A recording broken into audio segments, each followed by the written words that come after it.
Okay, roll call. Mayor McKay. Here. Vice Mayor Schroeder. Here. Councilmember Amundson. Here. Councilmember Hartman. Here. Councilmember Jablonski. Here. We have a quorum, Mayor. All right, if we could please stand for the pledge, and Russell, I'm going to let you lead it. Okay, Mayor. Pledge allegiance to To the flag of the United States of America, America, and to the republic for which it stands, one one nation, nation, under under God, God, indivisible, indivisible, with with liberty and and justice. justice for for all. all. Awesome, thank you.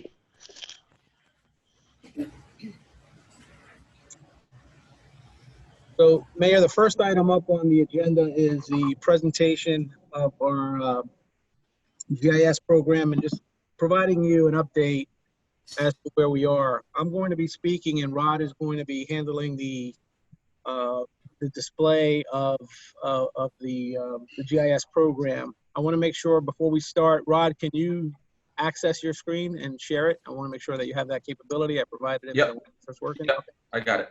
Okay, perfect. All right. So as you are aware, the town embarked on a GIS program ostensibly in 2017, and we tried to do this with, basically staff driving the bus, but with the myriad of other responsibilities that we have, it became difficult for us to do, a lot of progress. We made some progress, but to do meaningful progress and to show a product that was, leveraging the technology for all that it offers proved challenging. In 2018, we piggybacked off of a contract with the town of Davie and embarked on an agreement with FTC, Florida Technical Consultants, comprised of Jim Barton and his esteemed colleague, Teresa Chapman. And in that short period of time, in essence, less than 2 years, we're really, really proud of the progress that we've made, and we've incorporated several layers that we want to bring to you today and give you an update on. So I'm going to turn it over to Rod to basically show you what the program looks like now. And just keep in mind that this is a work in progress. As we see it, the GIS program is always going to be something that we're going to be adding to, refining, and making better, and leveraging as much of the technology as we can. So as you see, when you first enter the program, we have the town boundaries. If you can't see the whole thing, you can minimize your thumbnail view. So if you see the camera, if you have like the camera ribbon at the top or on the right-hand side, there's ways to kind of minimize it so you get more of Rod's screen. Rod's also kind of zoomed out a little bit more so you can see it. But basically, the initial opening scene, if you will, is the different council member districts along with the council member representing that district's name there. If you were to click there, you would also be able to find a picture of each particular council member. We have to obviously, we're still working on this, so pardon us. We're going to also put a layer that will have obviously the mayor. The mayor needs to be on there as well, so we got to work on that as well. Nice picture, D. So that's the opening sequence, and then from there we have different layers that we've built, and I want to kind of go over a couple of the different layers. The first layer that we're going to cover, that we wanted to bring to your attention, is our fire well layer. So the fire wells and hydrants layer basically depicts throughout the town all of the different fire wells and hydrants that we have. And as you can see, they're depicted with different colors, and the different colors represent, the blue represents hydrants, actual hydrants, and the red signifies fire wells, okay? So if someone wanted to know where the different or the closest, fire well or hydrant was to their particular home, they could see that. We also have an attribute table that basically has the data behind these pictures. And that attribute table will show you for the wells. I'm gonna let Rod catch up here for a second. Yeah, I have to move some things around here. Sorry, shows you the location of it.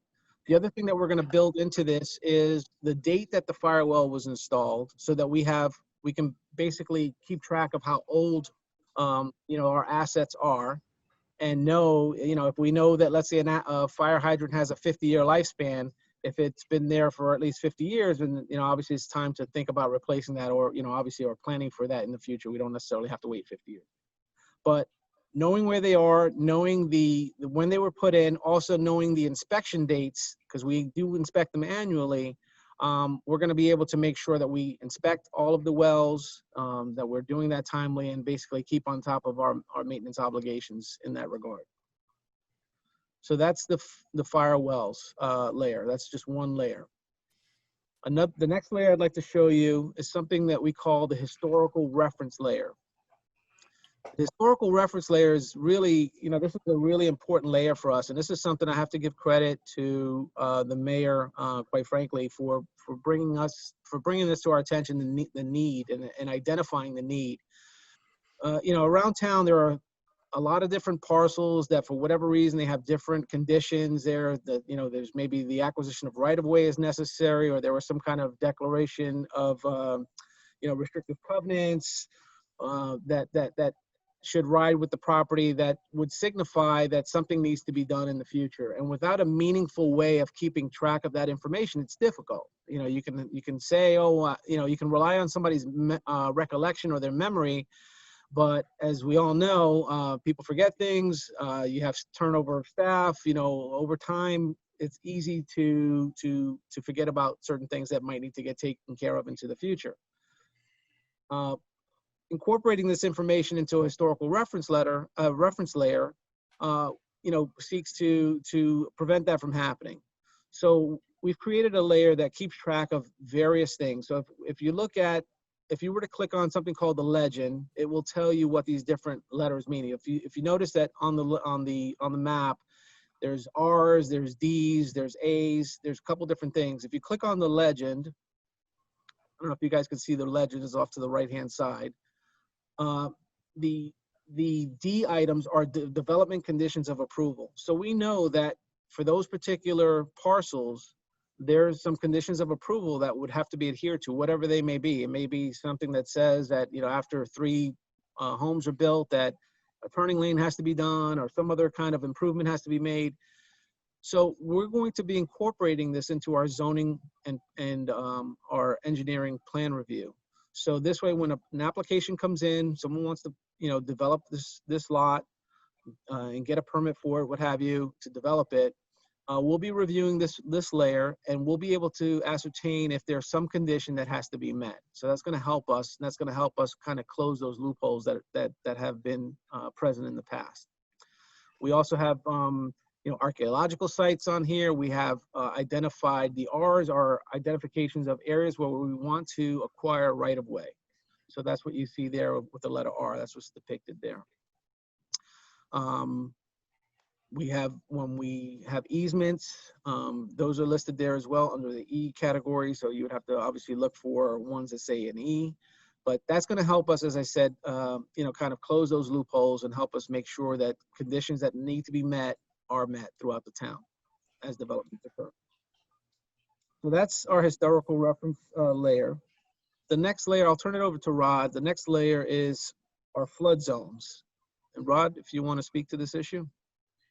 Yeah, thank you, Russell. So, Council, when we went through the effort of getting into the CRS program to get the town incorporated into the CRS program, we had to essentially build a lot of different GIS layers. And again, thanks to FTC for their help and assisting us do this. They were actually really, really instrumental in us being able to get our program up and running. So one of the I wanted to show you, because there's a slew of different layers that relate to the CRS itself, but one of the main ones is our flood zone layer. And this is the county is going through a process right now where the state's actually is redoing the actual flood zone maps. So we're looking at in 2019 is the latest iteration of the actual flood zone maps. The previous ones were in 2014. And what's good about this layer is a lot of times when residents come in and submit an application for the building department, there's information in there that they need to input regarding what flood zone they're in and what elevation their property it falls under. So this is really good to be able to pinpoint to a lot, click on a certain property, and it'll tell you here that you're in the special flood hazard area. It'll tell you what flood zone you're in specifically. In this particular case, it's AH. And it'll also tell you the static basic flood elevation. In this particular case, it's 6 within the datum here described below.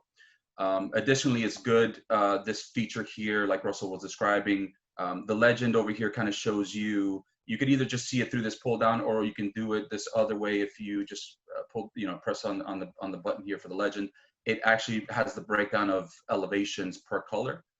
So that's just a good also guide to let you know exactly what elevation you're in just based on that color. And then you could, zoom in a little bit just to get the more specific information that's also available on the table. So this is a great layer, a great thing that we want to eventually have public facing so the residents can access and see it. That way they can, just have that information readily available when they submit for permits. And then our next layer we wanted to show you guys was the TISDOR layer, which I'll get out of this particular window. And it's our TISDOR program shown in a dashboard configuration. So if you just give me 1 second to move this over. If you look on the left-hand side of the screen, there's a lot of good information regarding total miles of roadway that we have, descriptions between what public or the amount of public roadways we have and private roadways. On the bottom, graphically, you can see our TISDOR program by year, and it's all color-coded to match the representation graphically on the screen. Another good way to basically search for the residents to be able to go in here is up here in the restoration year. You can select the year specifically that you're looking for. So our next project is in 2019.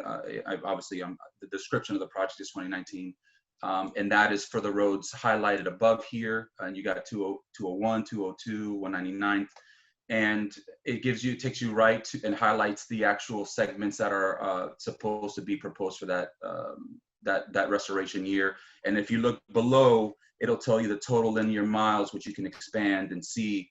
So for 2019, we have 3.2 total linear miles of restoration for that segment. So again, this is another public-facing element that we want to share with the residents. We get a lot of questions about TISDOR, like when my street's going to be done, and just general information and questions regarding limits of the project and program. So this is a good way for us to be able to have that information readily available to the residents.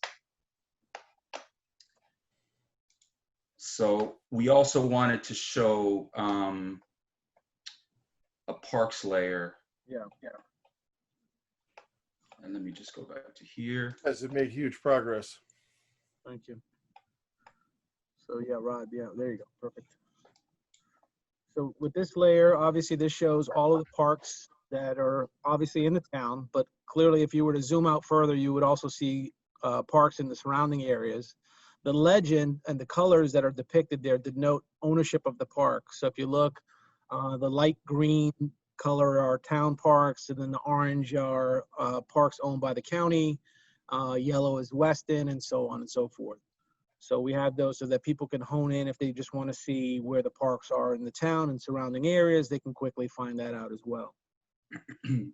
The next layer that we wanted to touch on was something that was required as a result of, I'll say the impetus was a lawsuit that was being brought forward. And I want to thank Jim Barton and Teresa again for their quick action on this. This is called the residential restriction layer. And this basically was for us to identify where, based on our code and our ordinance related to sexual offenders, where a sexual offender could potentially live in the town. And as you can see, based on our code, there's not very many places in town. Everything denoted in that red cloud, if you will, are areas that they cannot. And that's based off of what our code requires, which is that they cannot be within 2,500 feet of where children congregate, bus stops, playgrounds, group homes, things like that. So those things are all incorporated and used as a basis for the construction of this layer. But without Jim and without Teresa helping us with this, we wouldn't have been able to, basically have this graphical representation and have it as quickly as we needed it. So I wanted to take a moment to thank them publicly for that. We have many more layers. I didn't want to bog down the town meeting with going into every single layer. The only other thing that I wanted to say is we're primarily using this right now internally for staff, but we do want to make this public facing. And so what we wanted to do is we're going to create a public facing WINT portal, if you will, that will be accessible from our website. It will have most of the information that we have internally. There are some things that, you know, we may or may not want to put out there as we're kind of mining through data and stuff like that. So we wanted to do that, but we certainly didn't want to do that until we made this presentation to council. So if council is on board with, you know, how everything looks, or if there's any suggestions that you have for improvement or additional layers that you want to have, please, like I said, this is an ongoing program, but our thought is to put this out to the public on our website the beginning of August 1st. So I just wanted you to be aware of that. We'll be able to point people to the website and say, look, you know, here's our program. People can point out, you know, points of interest off of the GIS program. They can print them. There's a print utility, so they can print them at their homes. You know, it's marketed with the town's information on there that it's coming from our town GIS system. But it's a tremendous tool, and it's only going to help us, you know, provide better service and manage our assets. I want to say it's a great job, Russell, you guys, the staff, the assistants and whatnot. We've come a long way. It's work in progress. This is something that's ever going to stop updating and keeping the data and information coming. So I'm glad to see it's moving along and gaining some headway here. So great job. Greatly appreciate it. Looks great. Thank you, Mayor. I do want to also, if I may, if you'll indulge me, this one thing, I've recognized Jim and Teresa quite a bit. I didn't recognize Rod enough. Rod has been instrumental in those flood panel, the flood zone layers. I mean, the TISDOR layers. He was really the driving force behind a lot of the layers that we have out there. And I certainly want to recognize him publicly and thank him for all the hard work that he put into this project as well. Greatly appreciated. Yeah, and the other thing is you're going to reach out again, I guess, to both our drainage districts to see what they might have that we can download also. So. Right. And we've also been able to incorporate the property appraisers information. So now when you click on parcels within this system, it will give you the same information that you get from the property appraiser's office. Great stuff. Okay. All right. Just a question or two? Yeah. Any questions? Yes. Mm-hmm. Yeah, so Russell, this is a great tool. My hat's off to you and the team that put this together. I eat up these types of tools. I'm a big fan of Google Earth when I want to go off and find things. It's nothing like this though. I see a big benefit to our residents. I see a big benefit to the GCs and the developers. How are we going to publicize this? How are we going to get it out there? Yeah, it's a great question. We certainly, as I said, we wanted to go for August 1st. Certainly wanted to make sure it was okay with you guys first.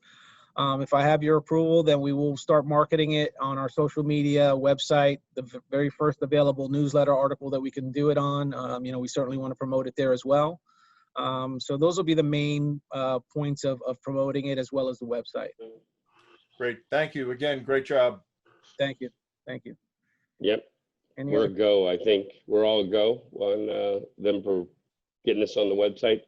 Yeah, absolutely. Get it out there as quick as we can. I think it really is instrumental, and it's everything I hoped it would be back years ago when we started talking about it. Yeah. Right.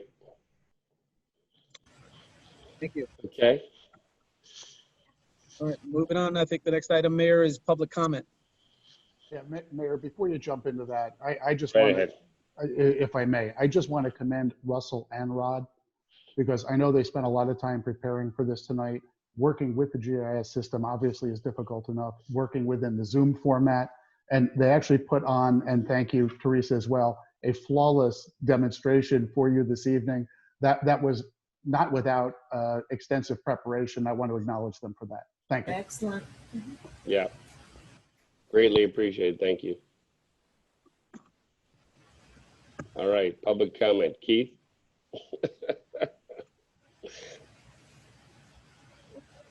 Or is Russell doing the hand raise? Yeah, Russell's gonna have to control Gotta move my it head. tonight, Mayor. Remember, Okay. all speakers are limited to 3 minutes on non-agenda items. So you cannot speak on an item on the agenda. Okay, we have one hand raised at this point, and it looks like it. Russell, just real quick, I saw Mr. Barton raise his hand. I don't know if he's speaking about, he needs to speak on the prior item or. I think he was saying goodbye, I think, but Jim, go Okay. ahead. Greatly appreciate it, and especially Teresa, thank you very much for all your hard work. All right, thank And you. team. Thank you. Thank you, Jim. Thank you, Teresa. Thank you. Have a good night. You Nice too. guys, thank you. All right, so for public speaking, Mayor, we have so far one person raising their hand that I can see, and that's David Kaczynski. Okay. Mr. Kaczynski, are you there? Yes, I am. Got me?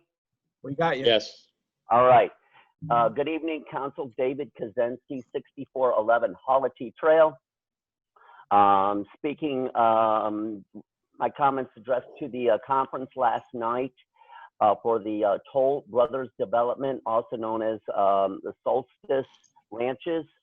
I wanted to thank our neighbors out of Green Meadows, Deems Ranches, Rolling Oaks, Country Estates for participating. At one count, I saw 70 attendees. I believe that Councilmember Jablonski and Councilmember Hartman were there. I didn't see any others that I could visually see. A couple of issues that came up.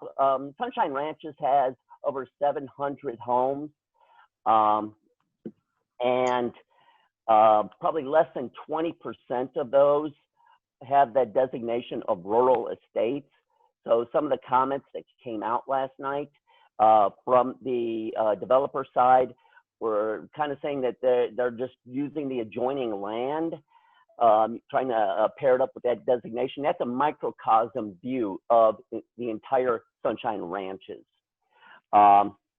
There are more residents on the adjoining lots from Hancock and East Palomino that have the rural ranches designation. And that's what I was speaking in favor of, is rural ranches for that.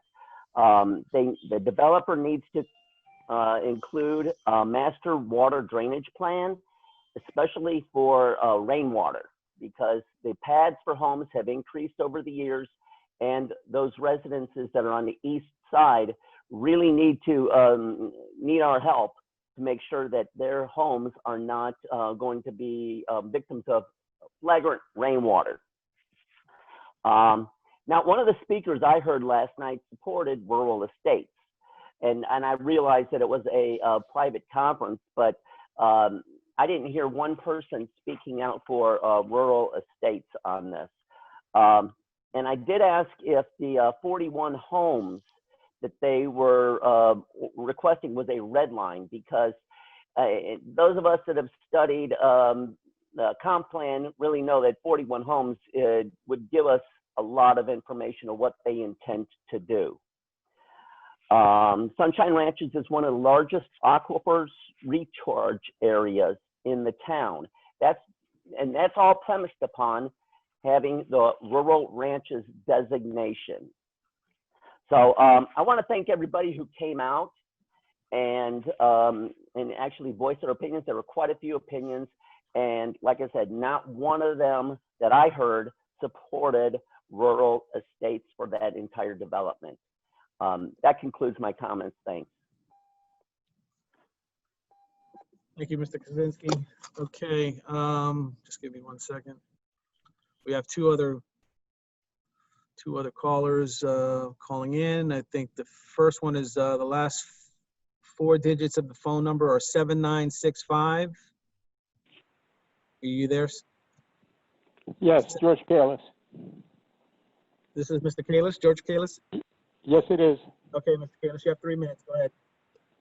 Okay, a lot of this I'm going to do over again, but I read that we are assured, oh, incidentally, I'm south of the power poles. I think you all already know what I'm going to say, but we're assured a healthy, safe, and attractive environment concerning life, health, and the welfare of the community.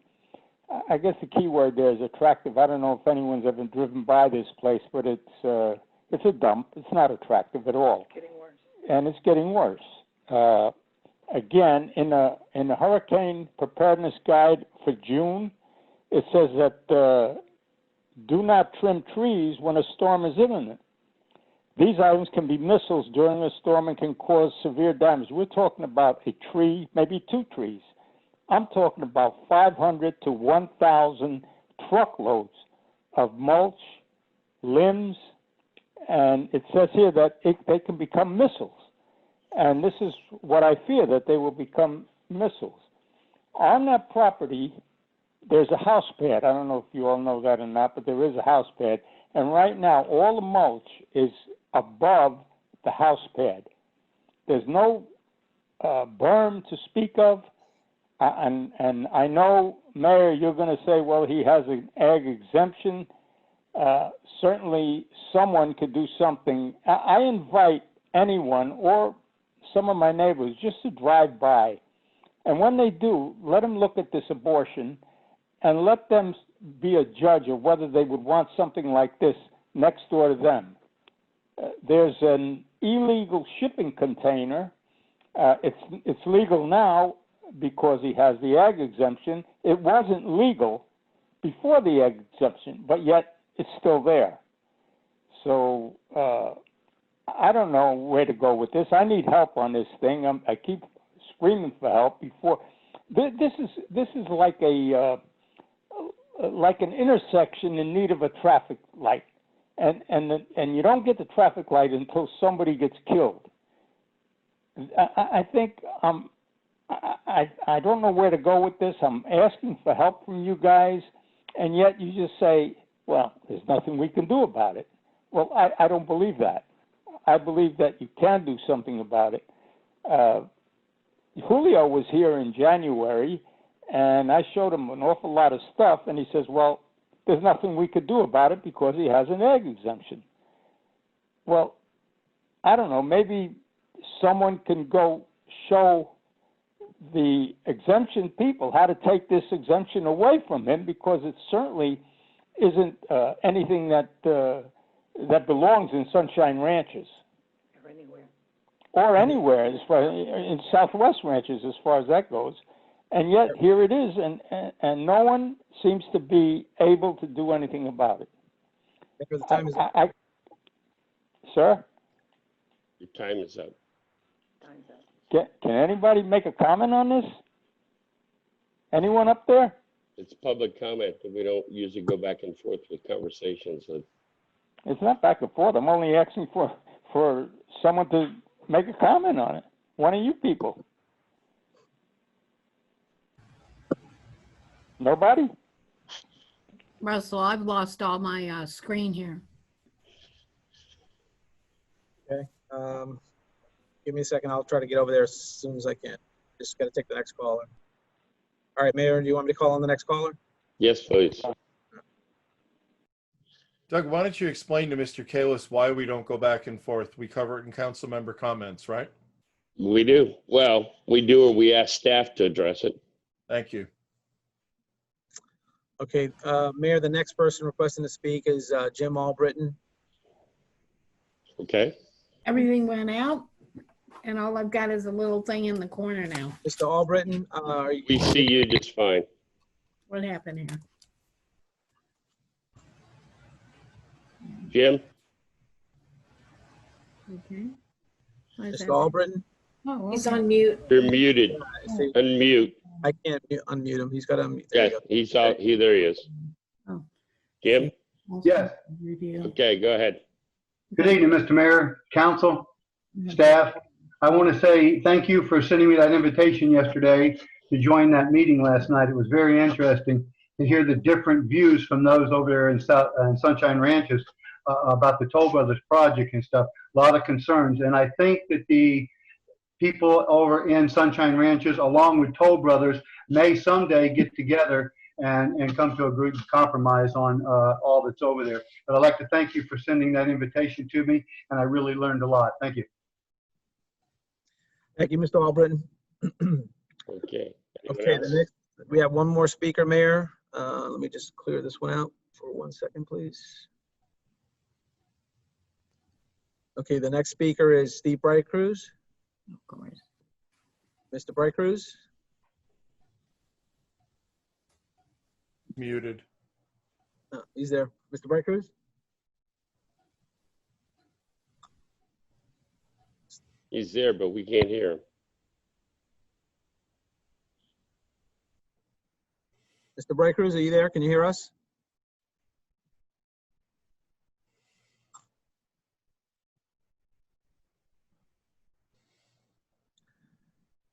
Shall we go back to him? I'm not sure what to do here. I can't, there's nothing I can do. He's unmuted.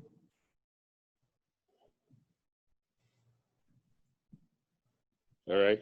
I guess we go in and see if there's anyone else, and we'll come back to him if we can. Okay.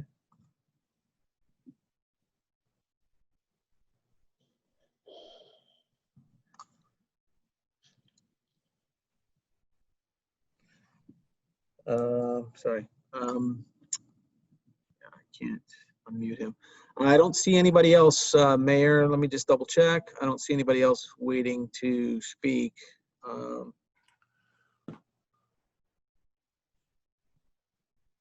Mr. Brightcruz is trying to get on, but Maybe he can call in by phone. yeah, that's what he's doing. Oh, you mean call into the desk phone? Yeah. We can Yeah.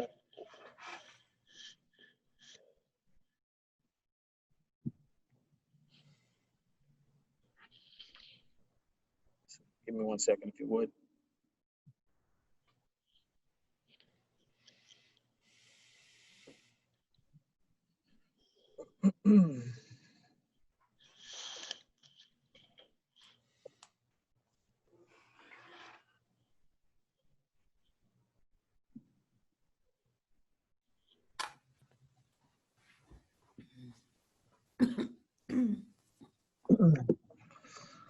All right. I just provided a phone number for him to try to call. Let's see. Do you want to do board reports and see if we come back to that, or? Sure. Any board reports? Anybody have anything to report? Okay, let me see if I can put you through somehow to council. All right. Steve might be back. Yeah, I don't see any chairs, any board chairs on the bridge. Okay. All right, Steve, are you there? Yeah. Yes, I am. All right. I can hear you fine. I don't know if council will be able to hear you. I'm going to put you as close to my laptop as possible. Can you all hear it, Mr. Brightcruz? Hello, can you hear me? Yes, Yeah. we can hear you. Hear him. Great. Appreciate that. I just wanted to make a quick comment, also follow up on the meeting that they had last night. I thought it was really a great community call. All of the residents from all over town, certainly there were more from Sunshine Ranches, but support from all over town for the community out there. And I really feel like at the end of the day, the conclusion was almost unanimous that rural ranches is what we should be working towards.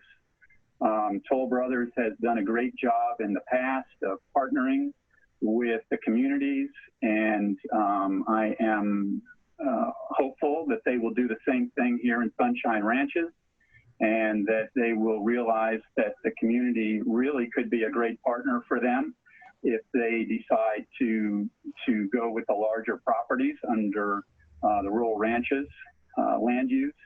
And so I think they got that message, and they're going to go back, and hopefully that will be what they come back with. And I think that would be a great partnership. I think it would be fantastic for both the town and for Toll Brothers.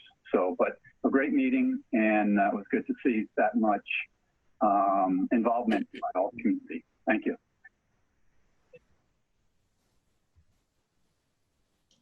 All right. Anyone else? There's no one else, Mayor. Okay. We did board reports, and there's nobody on for related to board reports. So, Councilmember Comments. Who would like to go first? I will. All right. I was going to nominate you. Thanks.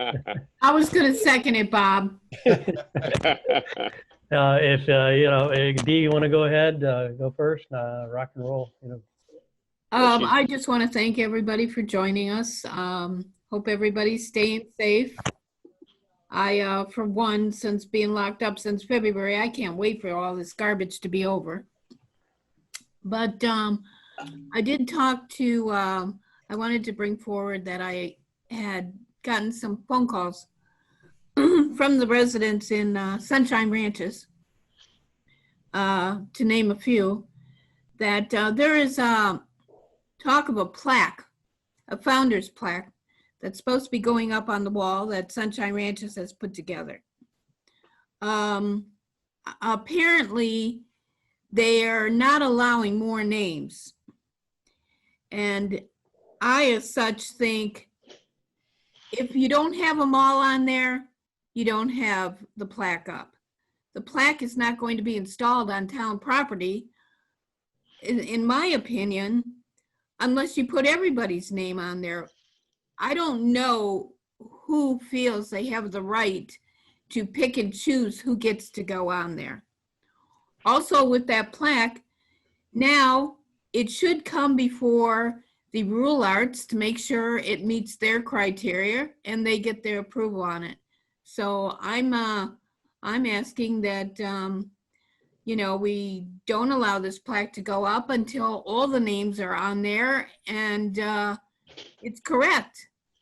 It's not fair to some of the residents that, if you know anything about this town at all, prior to 2000, you know the people that were involved. You know who started this. You know who finished it. You know the people that were very instrumental in putting all of this together. And their names aren't on there. And it was said in an article that we consciously made a decision not to include the names. And like I said, who has the right to pick and choose who we put on there and who we don't? You don't have that right. You know, people that have done good things in this town deserve the credit. No matter what, at the end of the day, they've done something good. They helped form this town. They worked hard. They gave their effort and their time, which is so valuable to so many people. And that's really all I have to say. Dee, I'd like to ask, who's the we that put the plaque together? Who's the we? I don't know who the we is. I Well, know then who wrote the how article, can- but I have no idea who the we is. Well, I'd sure like to know who the we is, because if the town had nothing to do with it, I don't think the we should have anything to do with it The either. town had nothing to do with it. I'm bringing it forward, and I don't believe the plaque should go up on the wall in Sunshine Ranches unless all of the Exactly. names are on there, period. That's what I'm asking. You know, it is not correct. They didn't do their homework. They didn't research it, and it's not correct. Where are they planning on putting this plaque? On two different walls. In the town hall, you mean?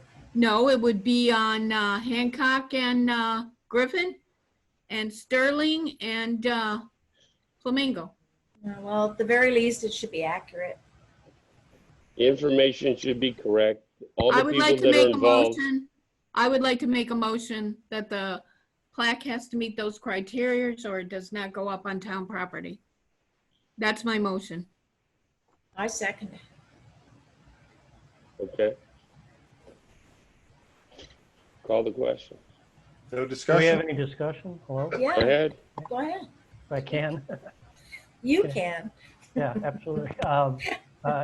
No, I agree with what you're doing, Dee. I think the names should come before us or go through somebody, because we don't want to leave anybody off a second time. No, of course not. You know, and I think there needs to be some sort of a check and balance or whatever is going on. Well, I guess the article in the paper had come out and it showed all the names. And there was some people when I got the phone calls, I mean, they were just outraged that these names were not on there because they were so instrumental in forming not only the town, but Sunshine Ranches Civic Association. And their names are nowhere to be found. And like I said, if you have history and you know your town, you're gonna know this. I mean, we're not like we're, 150,000 people here. You know what's going on. If you've been involved, you know. And I think it's a good motion, and I think you're right that it should have gone and been double checked. I don't know who's on the list and who's not on the list, but I don't know why we're even involved in this. We're not paying for it. It's not going on some town property. To me, this is something a group of individuals done. I don't know who's on and who's off. You know me, Dee, I was around back then too, but. Absolutely, but it is going on town property. I thought it's going on those walls. Yeah. Keith, are they in the easements? Is that why they're on town property or the right of way? It's town property. Okay. All right. I didn't realize that. Anyhow, we should get to the bottom of it, get all the people's names on it. It's okay to go out. Yeah, but then who decides the right list of names and the wrong list of names at that point, Doug? I guess you got to run it through the people that have been here the longest.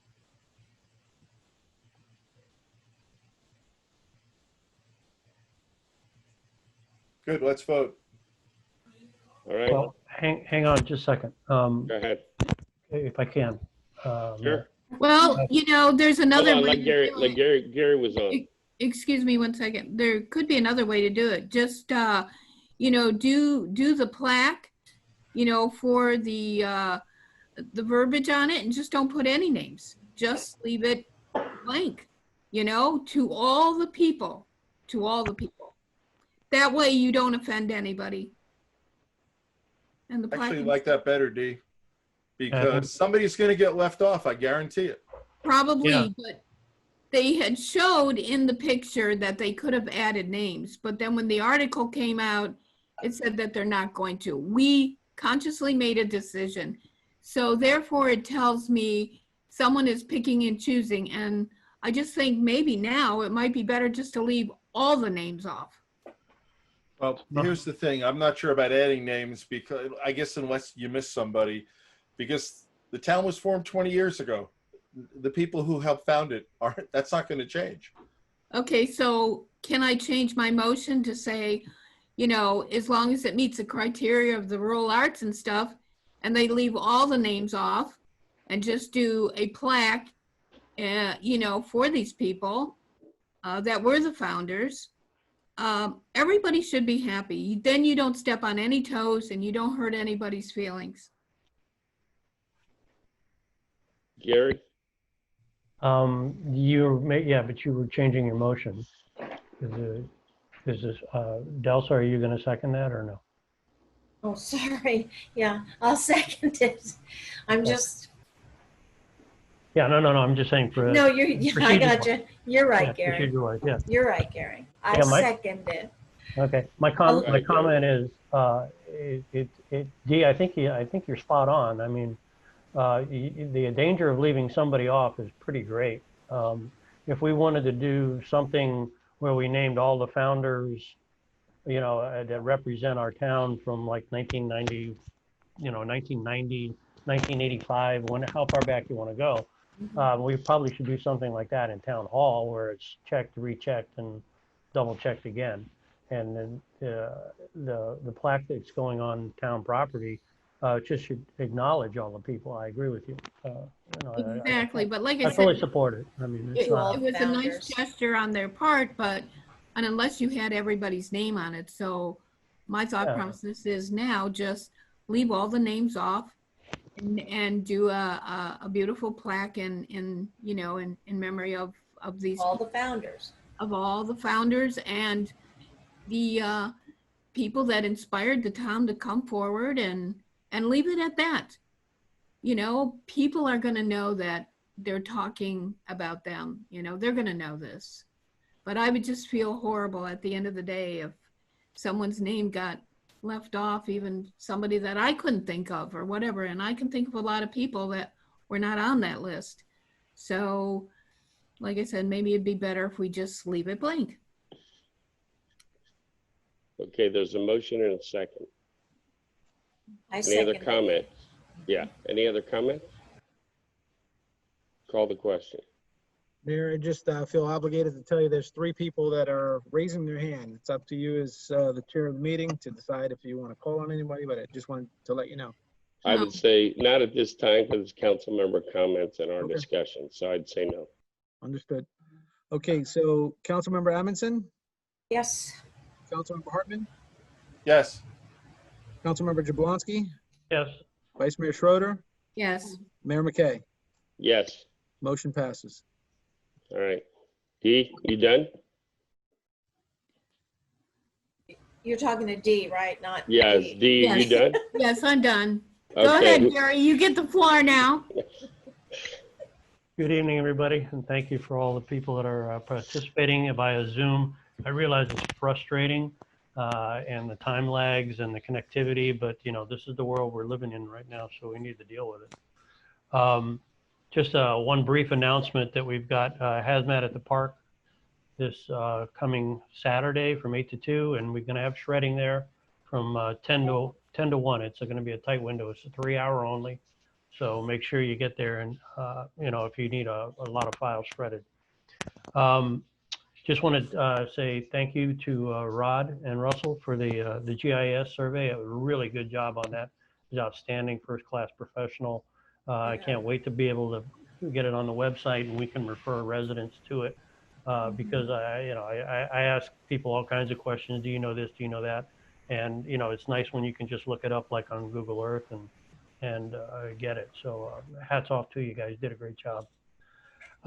Just want to make one brief comment about the Zoom meeting last night that was hosted by the developers and their representative, their legal representatives.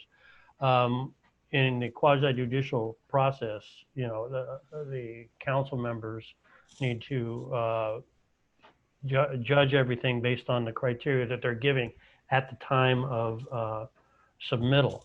So the only thing I'm going to really say about last night's meeting was that it was very interesting. I was a fly on the wall for the whole meeting, and it was just very interesting. And I want to leave it at that. I'm done. Okay. I'd like to go next. May I? Go ahead. Yes. I want to say a couple things. Yeah, Rod, great presentation and a really good job. I had something that I wanted to say having to do with Mr. Callis. I would like, on his behalf, for all of us, to just have someone go out, because I asked the question at the end of last meeting in our remarks, if I could find out if ag exemption allowed you to have anything you wanted that could, in case of a hurricane or any other thing of emergency, blow around, get into the neighbor's yard, whatever. I mean, are there no rules for ag? But if there is an issue with something that could take flight in a hurricane, I think at least we could go look and see what Mr. Callis is speaking of at this moment in time that may or may not have been in there January when it was last looked at by the town.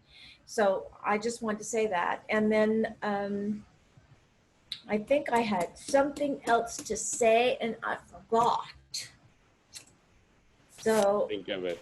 if it's totally lost, it's just lost. That's But that's never happened to any of us up here. You sure? We've never lost our. Oh my gosh, are you sure? Or forget But, to say something. Yeah, really. But, and Dee, you were spot on. Thank you for bringing that up because I didn't know anything about that. And so that basically was it, Mr. Callis and his issue. And also thanking Rod for a great job. Bob? So, yeah, thanks, Delsa. I wanted to bring up Mr. Kalis's issue as well. I drove past there after the last meeting. He's pleading to us at every meeting to try to do something, and it's a horror story. I mean, none of us would be very happy living next door. It's it's dangerous. It's a mess. I wouldn't be surprised, as he said in the past, if the Department of Health went out there and found there were health issues. As he said in the past, their agricultural waste drainage is going into that little pond there. It could be affecting the residents in the area. I mean, it seems to me that ag is not a license to do whatever you want. I mean, I'll let you know, I'm applying for ag. But I think if you ask the ag residents around town if they feel like they've got a license to do whatever the heck they want, I think most of them are very responsible. At least, you know, the ones I know, they take care of their property and they don't infringe on their neighbors. So this has been a horror story since it started, probably close to 2 years ago already. So, I mean, we need to try to give this guy relief. I don't believe that, you know, ag allows you to do whatever you want. Otherwise, we'd have bigger problems. All right, so that's that comment. I too was on the call last night concerning the New Baptist Church property, and the residents were very passionate. I think they left, and this is my opinion, they left the developer and their planner. The planner was the person running the meeting. They left them with the impression that, you know, they value their rural lifestyle over higher density in the neighborhood. They don't want that that type of development. So, you know, with what I heard last night, and they'll continue to be vocal, I support their point of view, and I will continue to support their point of view. I mean, that doesn't belong in their neighborhood. You know, where Toll Brothers is built so far, I think they've done a decent job. I think they've been good partners to the town. I think they were an asset to Rolling Oaks when they built the community over there. I don't know much about what's been going on in 172nd. I was over there, I don't know, 2 months ago when they were getting started, but I'm assuming they're going to be good residents wherever they plug into town, but the development they do needs to be compatible with the area. So enough said on that topic. I did want to bring up something that I had a conversation with a resident, and they hit me with a question concerning Archbishop McCarthy that I had to call Jeff Kadams on, because none of us addressed it, and the resident had a question because none of us addressed it. And, you know, if you recall, we asked Archbishop McCarthy to do a traffic study as part of their submittal. And I read the thing. I had never read a traffic study like that before. There was 238 pages, I believe. But I learned a lot from it. And the major thing that's in there is that the intersection at Flamingo and Griffin is a failed intersection based on the traffic volumes that are there. And I don't see the county doing anything there until either we call it out or they go to widen Griffin Road or Flamingo Road. Now, if you look at that intersection, they're not widening Flamingo Road because it's got a canal on one side and it's pretty much backed up to the properties on the other side. So they'll probably end up doing some work on the Griffin Road side if they do to deal with any type of congestion. So what I wanted to bring up, Dee, I know you're on the MPO. I don't know how we could highlight it there, or Andy, if it makes sense for you to get together with your peers in Davie and Cooper City, since we're the three impacted communities. But one of the things I mentioned to the person who reached out to me is that, you know, Archbishop McCarthy is certainly contributing to the traffic and, you know, the overall flow through that intersection as well as Flamingo. They were asked to make improvements on Flamingo because that's where their direct impact is. To ask them to widen the intersection, which is really impacted by Walmart, by the new developments that have gone in Davie, both on Griffin and on Flamingo, and, you know, Cooper City is building out. You know, it's like asking that last person who built the house on a 40 lot street to pave the road because, you know, they're the last ones. They cause the traffic. They don't cause all the traffic, as we know.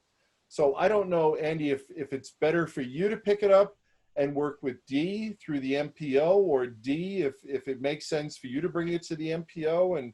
But it is failing. I mean, it was cited in data. So I'm all ears on that, on how we can how we can help that situation out, because it's not a town responsibility, and it's clearly not a, you know, a property owner like Archbishop McCarthy's No, responsibility. but I think that would have to be drafted, or something would have to be put into place by the attorney and Andy, you know, in order for it to be presented to the MPO. And, you know, you can't just walk in there and say, oh, by the way. Right. Well, You I've know. never been, so that's why I'm asking. Yeah. So Andy, rather than us being a force of one, does it make sense to work with the other two surrounding municipalities? I'd be more than happy to reach out to both city managers and have that conversation. Great, great. All right, and I think that's all I had, Mayor. Thank you folks again for bearing with us on Zoom. It's not the best circumstances, particularly when you can't get in on the phone, but it works for now. Stay safe. All right, appreciate it.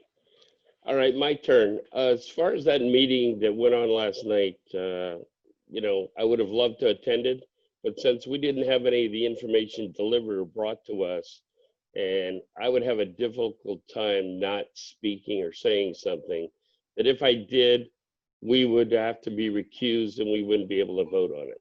So I got to tell you, that's my reason for not participating or getting on that. I'm here and always have been to support the residents and what they want. I just want them to know the circumstances on the other side versus what can and could be built there alongside. If that church is to sell to another church, they can build another 308,000 square feet of community facility there. So I just, right now, as we're sitting here, that's the case. So I just want the people to know that that's the other circumstance that can happen. So I'm okay. I'll support the residents with whatever they want, but I want them to know both sides of the fence of what could happen there.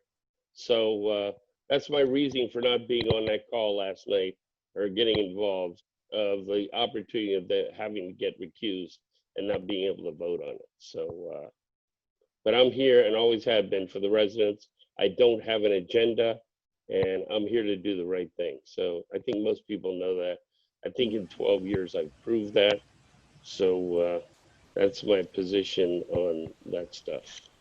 Other than, go ahead, somebody else want to I add was in? going to say, Doug, I agree with you. The main reason I didn't go on that call or listen to that is because I believed it was for Toll Brothers, their attorneys, their spokespeople, to meet with the people who've been sending the emails and signing the petitions. There's nothing before the town that I'm aware of, and I don't want to be tainted either way because I have no idea what could come forward. And like you, I just felt the people ought to speak with the people who may be building there. And I say maybe because there's nothing here. Yeah, There's nothing been agree. presented. I agree. I didn't attend either because of those reasons, and Yeah. I didn't need you know, to be. nothing's been brought forward to us. So until it does, you know, we don't really have all the information at hand. But I agree. All right. That's it.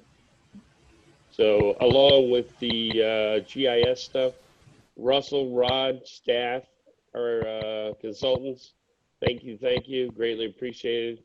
A lot of hard work's gone into that. It's a moving target. We'll always have data added to it, but I'm glad to see it's well on its way. So thank you, appreciate it. Thank you, man. Other than that, I'm good.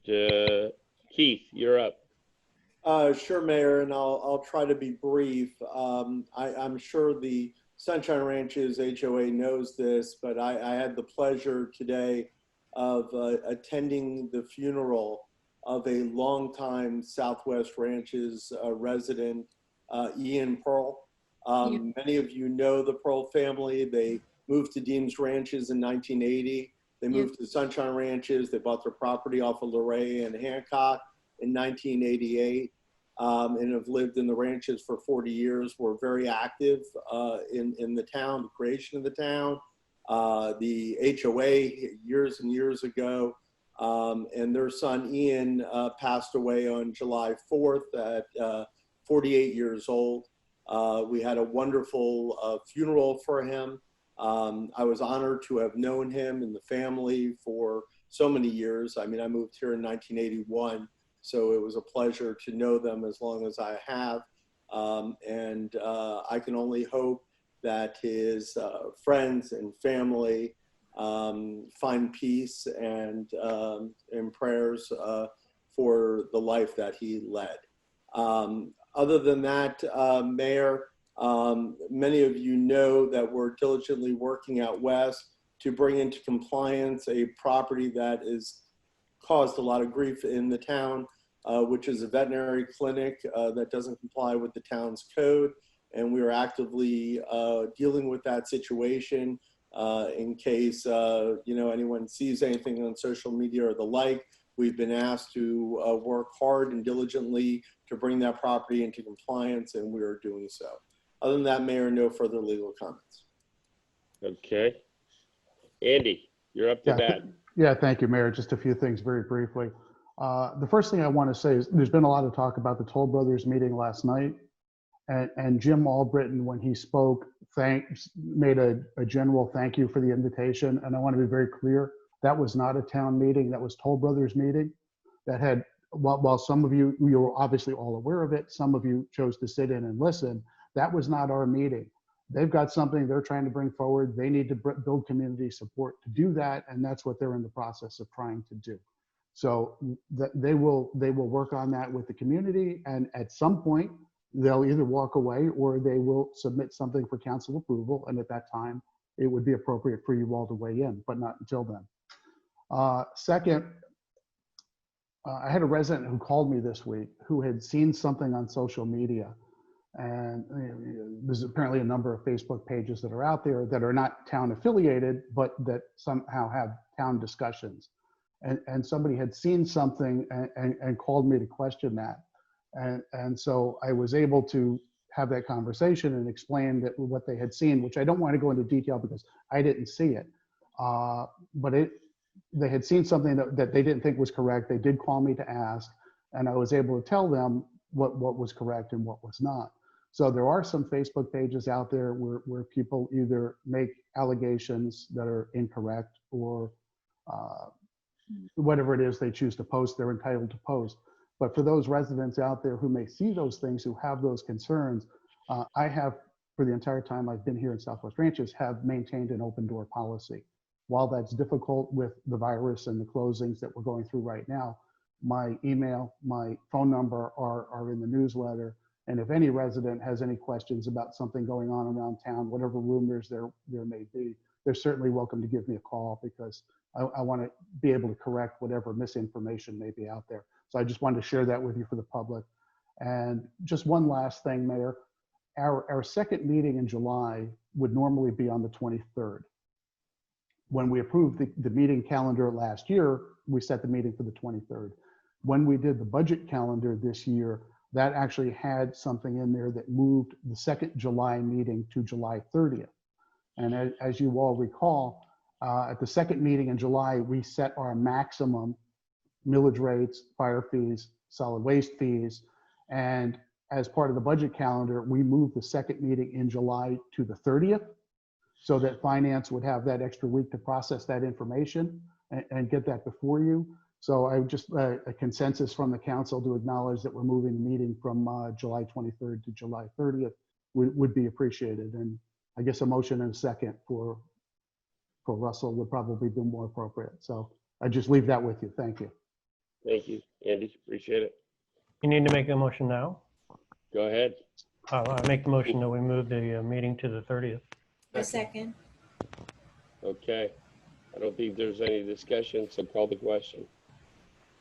Councilmember Amundson, Yes. Councilmember Hartman, Yes. Councilmember Jablonski, Yes. Vice Mayor Schroeder, Yes. Mayor McKay. Yes. And thank you, Mayor. And that's all I have for tonight. Gladly. Okay. Russell, number 9.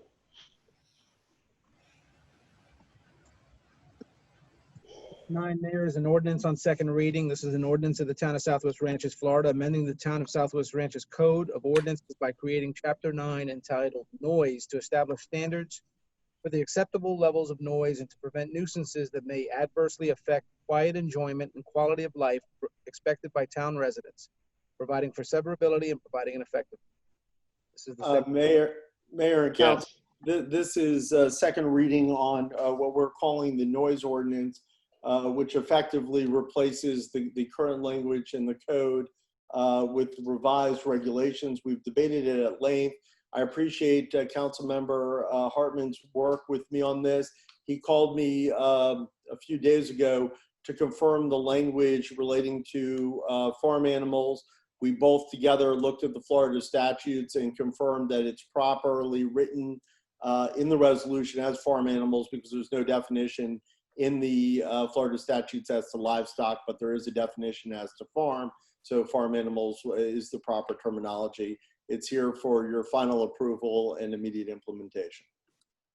Okay, looking for a motion in a second. Motion to approve. Second. Okay. Any additional comments? Any public comment on this matter? Anybody got their hand raised? Looks like we have 2 hands raised, Mayor. Okay. The first one is Christina Brownlow. It's all right, Russell. That was for earlier, but since I'm on this, so we don't need to worry about our animals, correct? Our horses, goats, or whatever we might have, chickens, right? So this ordinance. All right. Thank you. Thank you so much. Thank you. Okay. The next speaker is Steve Braycruz. You're muted, Steve. He's going to have to call in again. Hang on. He's calling in right now. Okay. Steven, are you there? All right. Now let me just bring it closer. Okay, Mr. Braycruz. All right, thank you. I appreciate the accommodation. What I wanted to do, hold on a second. What I wanted to do was just bring to your attention on, it's on page 6. It's item number 15 of section 9-5, the exemptions. My concern is, I just want to be clear on this one. It says non-farm animals, provided that they do not constitute a nuisance as defined by the town's code. So my concern there is that there seems to be a lot of leeway there on what is a nuisance and what is not a nuisance. We have a wonderful flock of peacocks that wander around our neighborhood here that are absolutely, really, truly are wonderful. It's amazing to see them come through the yard and just enjoy the open spaces. They are very loud creatures, and I love to hear them personally. I really do. But you know, like on the Nextdoor app and things like that, I have seen more than once some residents complain about them. So what I'm concerned about here is that an animal that could potentially fall under that nuisance, and I wanted to know perhaps from Keith whether that is an issue, and what does nuisance really mean? Who's the decider of what's a nuisance and what's not a nuisance? And I just want to make sure that animals such as that are protected, and that this won't be a fight going down the line. Thank you. Keith, if you could help out.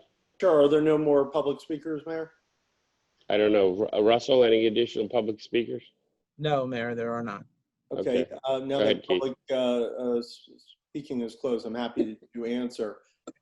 In my 20 years here, we've luckily never gotten a complaint on peacock noise, although we have on chickens, and we immediately dismissed that in the past. The language here was written directly for, to be frank, dogs, because people let their dogs out properly during the day so that they can run around and exercise. And when someone passes by, dogs generally will bark, and I hear that all the time. But when it becomes a nuisance, is not that situation where the dogs are out during the day and run around and bark and play. What becomes a nuisance, and it's defined directly in the code, and it's been cited by Julio on several occasions, is when someone would leave a dog out, or normally packs of dogs out, all night long, and they bark all night long without stopping. And that's really what that was geared to, saying that we understand that animals, pets, peacocks, whatever the case may be, may make noise, and we're exempting that from a problem. We're only saying it's a problem is if it causes a nuisance, which it looks at a time of day manner and repetition manner. And that's always been in the discretion of the code officer. And we've actually never had a problem with that or that determination over the past 20 years. In fact, for former Councilmember Bright Cruz's knowledge, there was a resident even last code hearing, which occurred on Tuesday, that was complaining about neighbors' dogs. And the special magistrate went out to the house and said, you know, if these go in at night, this is not a nuisance, and I'm not agreeing with the resident who was complaining, claiming it was a nuisance. So, you know, I believe it's properly implemented today. Like any ordinance, you know, if there's an issue in the future, we'll have to tweak it. But right now, it's written the way to give the leeway for those people who want their animals out during the day, who may bark, who may create noise, but at night, they would have to know that that nuisance of that repetition sound of dog barking would have to come inside. So I think it's pretty well written, and I believe it will be implemented properly, but if there's an issue, we can always adjust it. Thank you. Awesome. Thank you, Keith. All right, call the question. How about Councilmember Comments? Go right ahead.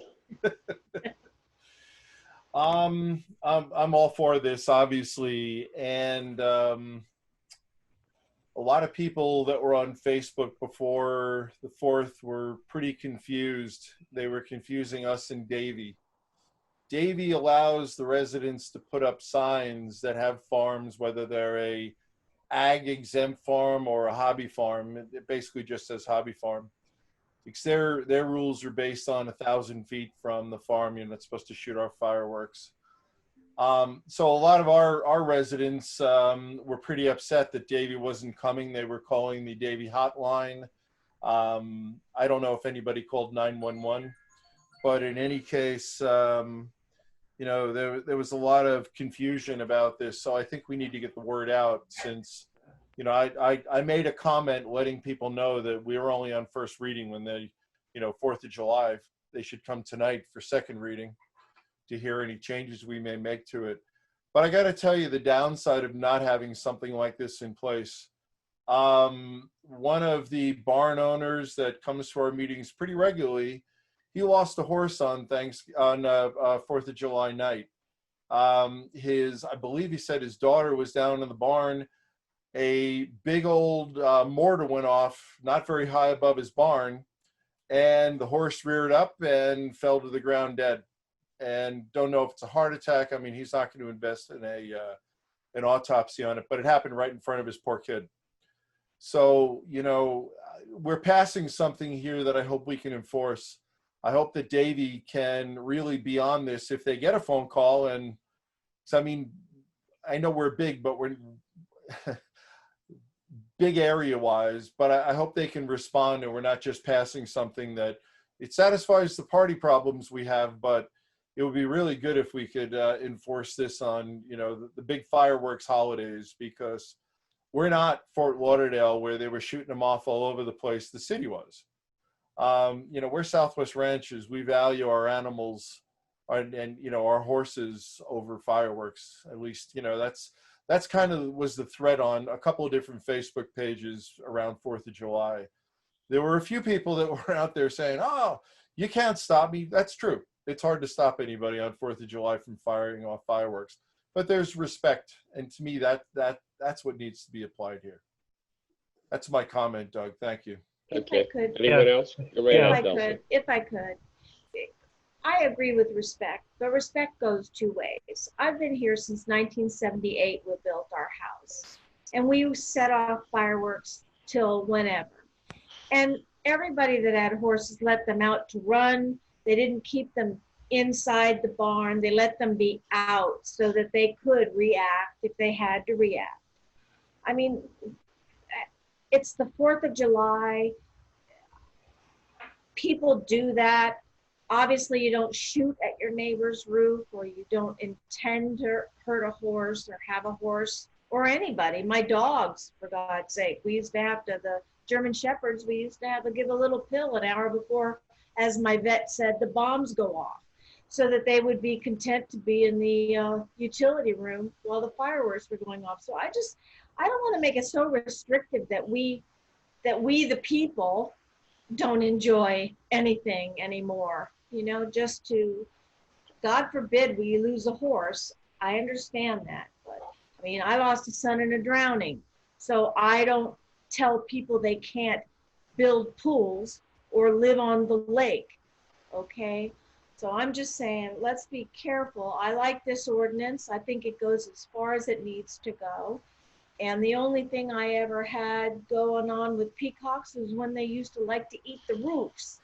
That was the only problem we had, but we love our peacocks too. So that's it. I've spouted off. That's it. All right, Gary? Yeah, just a quick comment.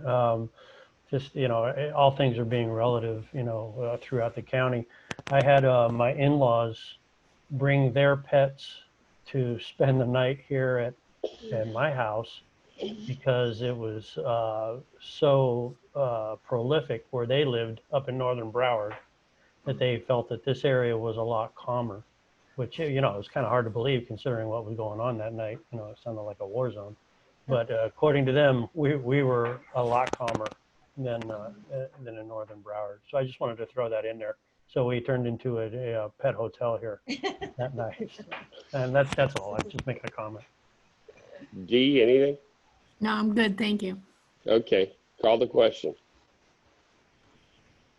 Councilmember Amundson, Yes. Councilmember Hartman, Yes. Councilmember Jablonski, Absolutely, yes. Vice Mayor Schroeder, Yes. Mayor McKay. Yes. Motion passed. You know, number 10. 10 is a resolution of the Town Council of the Town of Southwest Ranches, Florida, relating to the provision of fire protection services facilities. I think I have the wrong title. No? We lost you, Russell. Yep. Do you hear me? Yep. Now we can. Sorry about that. Hang on. This is a resolution of the Town Council of the Town of Southwest Ranches, Florida, accepting and approving the findings, data, methodology, and proposed fiscal year 2021 fire protection assessment rates incorporated in Town of Southwest Ranches, Florida Fire Protection Assessment Report dated July 9th, 2020, and providing an effect. Andy, I'm going to hand it over to you if you like. Can we get a motion in a second first? Sure, go ahead. Just did. Okay, you second. Second it. Okay, thank you. Okay. Okay. All right. Yeah, thank you, Mayor. Andy? Yeah, before I turn this over to Marty and Chris Wallace, our consultant, as you all know, we did a workshop last week with the Fire Assessment Review Committee. Based on that input, Marty and Chris Wallace are going to present to you all tonight. We're going to ask you to accept those findings, that report. The only thing I'll say before I turn it over is I know that Mike Pisichelli, who served on that committee, is out of town. He had emailed some comments to all of you, and I think John Eastman had done as well. So after the presentation, Mayor, I know you're going to open it up for public comment. Prior to that, what I would do is ask Russell just to read those emails into the record so that they have their voice heard. And then we go on to public comment. The public will make whatever questions or comments they have. Chris and Marty will take notes, and at the conclusion of public comment, they'll address those concerns. Okay? Sounds good. Sounds good. Thank you, Mayor. Okay. Thank you, Andy. Good evening, Mayor, council members. We are at the final stage of the fire methodology study update.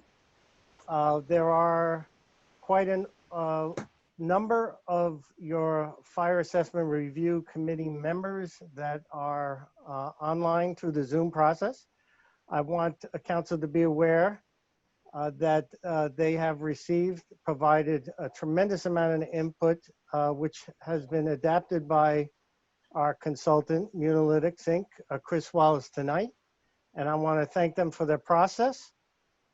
We will be having more budget hearings about the fire assessment, solid waste, and our entire budget process with the July 30th meeting. So with that in mind, I'm turning it right over to Chris to go over what's presented to you tonight. Thank you. Chris, you need to unmute. You're muted. All right, can you hear me? Yes. Yes. All right, very good, thank you. I'm Chris Wallace with Munalytics, 7320 Griffin Road in Davie, right down the street. I want to thank you for engaging us for this project. We have met a couple of times with the committee before COVID-19 kind of slammed the door on stuff. We did have a workshop, as the manager noted last week. The comments and the concerns of the committee were well heard. We can't address some of the things they wanted, but we tried to address the major things. And I'll get into that in a minute. Just some real quick background. The last time your methodology was updated was in 2011. Your call data has noticeably changed since then, or the distribution of calls between the different property types. You did have an issue regarding farm and ranch structures and the use of property. So we're trying to address that this year. And I did meet with Mr. Cox as a subcommittee designee to go over some issues that the town has regarding commercial uses on agricultural properties, because there were some parcels that were a little vague as to whether or not they were actually being used commercially. So I want to thank Mr. Cox for doing some research on that, because you know, it makes a difference. In this methodology, we're sticking with the square footage approach for commercial properties, warehouse, industrial, institutional. We're just sticking with the square footage approach for that, because we think that's a fair and reasonable approach. For residential, the committee had only wanted to be able to charge one unit, one dwelling unit for each parcel, but legally we have an issue with that. So we're recommending staying with what you've always done, which is if you have multiple dwelling units on a parcel, then for every dwelling unit, you will pick up an assessment. A dwelling unit's currently defined in your resolutions that have adopted these assessments over the years. And I guess a way of looking at it is if someone's living there or could live there, then they get assessed for that dwelling unit. Doesn't have to be a separate structure, doesn't have to be anything other than a building or a portion of a building that is able to be occupied by one family as a living unit. So we're not recommending changing that for enforcement reasons or legally enforceable reasons. But the one thing that we did agree with, and we think it makes a lot of sense, is if you have a structure, generally it's going to be a farm structure of some type, like a barn or a stable, but it doesn't have to be. It could be a standalone garage for that matter. If it's an otherwise accessible structure, then you're going to pick up a unit count for that, the same as the residential house. If that structure happens to be on a parcel that also has a residential unit, it's not going to be additive. So you would only get, as an example, if you had one dwelling unit and a barn, you would only pay for the one dwelling unit. However, and you have a number of these in the town of Southwest Ranches, if you have a parcel that has a house on it, and then next to that parcel is a barn or stable or some structure that can be assessed, then that parcel will also pay a unit for that structure, which would be equivalent or exactly the same as a residential structure. If you have multiple barn structures, farm structures, any type of structures on a parcel, you're only going to pay one time for that for the number of structures there. The committee felt like that would be a fair approach. They did not feel that many of these stables, some of which can be quite large, should be charged as commercial activities. So there will be a number of savings for those property owners who currently pay a commercial rate and possibly also a residential dwelling unit rate on a combined use property. So that's a big change. We have changed the definition of what a residential slash, what was residential is now residential slash other. and we'll be providing more definitions in the preliminary assessment resolution that you'll be adopting at the end of this month. So that turned out to be a big change. Another big change would be the call distribution data. The institutional class changed quite a bit this time from what it had been. So they are generating a lot more calls for service on the institutional properties. So you may be getting some feedback from them when their bills go out or at the preliminary rate resolution coming up at the end of the month. So if you're interested, on page 8 of the report, you'll see the definitions that define each category, but the one that's particular, I think, to you this year is the change in residential to residential other to accommodate the risks and the benefits to the parcels that have a barn but not a dwelling unit. The report you have in front of you is using the June roll from the property appraiser's office. It came in towards the end of our work, so we went ahead and updated it. We are in possession of the July roll, so we are going to have to update the report at the end of the month for the July roll. We did get a change from the property appraiser's office this week. It doesn't look like it's a substantial change. It only affects one parcel. But we will be changing and using as much up-to-date information as we go into the meeting at the end of the month. As the budget changes over the course of the summer, if it does change, we'll also update for any changes in the budgets and direction we receive on that. And we're not setting rates tonight. We're only discussing the methodology, which we're going to be used going forward for this year and for, well, basically for next year and for future assessment years. And let's see, I think that pretty much covers it. And I'll be glad to answer any questions you may have on it. I know we had the workshop last week, and some of you were at that, and we appreciated the feedback. And anything you have for us tonight, we'll be glad to consider.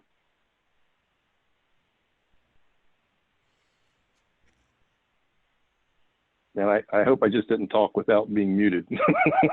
I'll have to repeat it all. Russell, has anybody got their hand raised? No, we heard you loud and clear, Chris. Very good.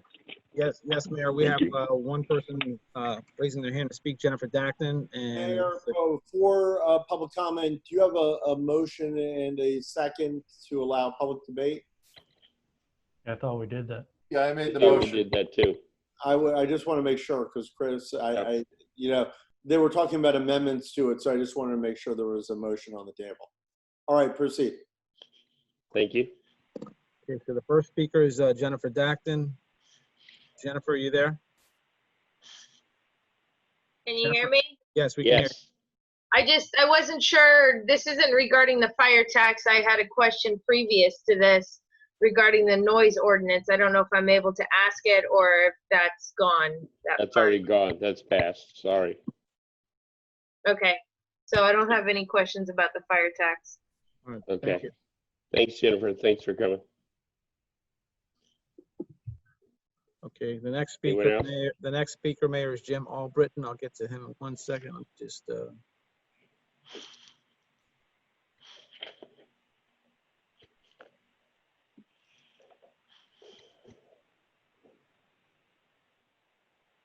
okay, Mr. Albritton, are you there? Yes. Okay, proceed. Yes. You may proceed. Go ahead. Marty and Mr. Wallace, I'd like to say thank you to both of y'all. I'd like to say thank you to the fellow council for putting me on that board. I really enjoyed it. We had a great board, had a lot of disagreements, a lot of agreements together, but I really think that the board came together and come up with something that the entire town would be proud of. And it's not hurting any one individual. It's kind of spread out over a larger group. So I think we really come to a great compromise, and I want to thank you for allowing me to sit on that board. Okay, thank you, Mr. Albritton. All right, who's next? Okay, the next speaker, Mayor, is Steve Braycruz.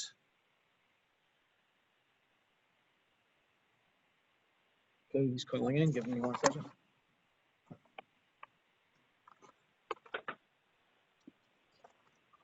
Steve, are you there? You all hear Mr. Braycruz? Yes. Yes. All right, great, thank you. I'll be quick. I just wanted to also thank all the committee members. I was honored to be the chairman of this board, and I really appreciate all the time and effort that was in there. Also appreciate all the work that Chris and his team, Analytics, did, and Marty. And I also wanted to thank Fred Cox, who kind of volunteered, I think, to kind of be our liaison there, and did an outstanding job. It was really, it took several meetings, and there was certainly lively debate on a number of issues, but I think we ended up in the right place. We had a great cross-section of the town, and was able to, I think, hear all the different variations of what could happen and what was good.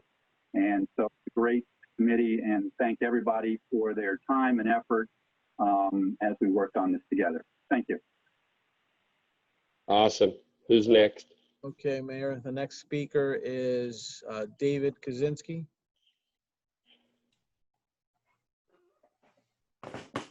Mr. Kaczynski, are you there? There, you got me? All right. You hear me? Yes. Yes. All right, thanks. All right.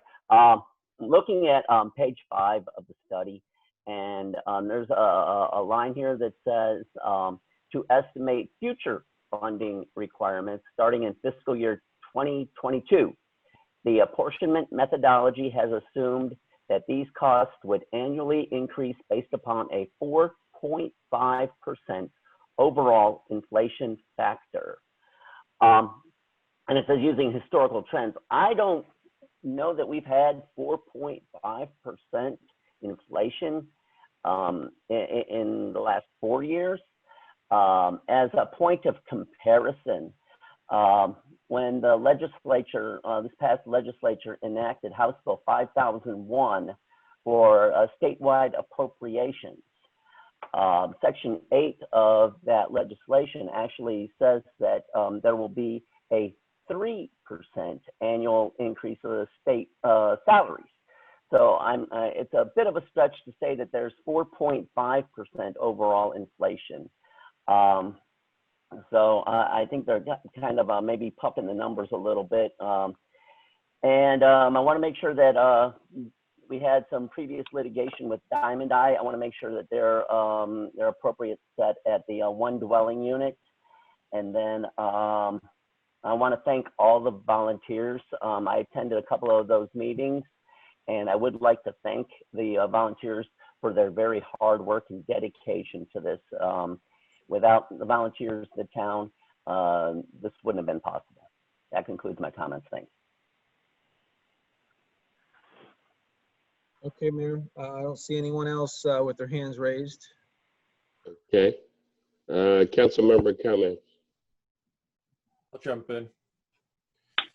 So I definitely want to thank the residents that were involved in this. They helped us fix a big problem in how the agricultural properties were being assessed. I mean, I think it was very unfair, and I think that their participation, we had a good blend, as somebody said, between residents that have farming interests and residents that are, you know, they're not involved in that. And we got great feedback.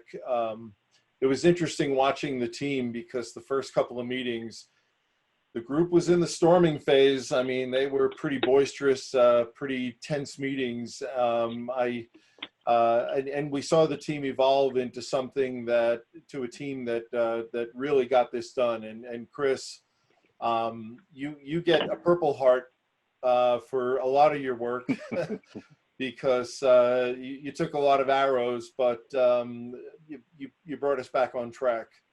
I appreciate that. But the residents that were involved in this, I don't think we could have picked a better bunch. They did a great job on this. I do have a question for Chris. Is this the right time? Yeah, I would think. Okay. So, Chris, I was looking at the definitions of institutional. You said that area had gone up, and I guess I didn't pay that close of attention to the tables you included in the back, and I didn't really see a comparison. It says here includes nursing homes, substance abuse, and I won't read the whole thing, but I know we have a number of group homes in town which seem to fit somewhere between nursing homes, substance abuse, and healthcare facilities. Were they categorized as institutional, and were they the reason for the jump? Well, they would be categorized as institutional, and of course, this category is pretty broad.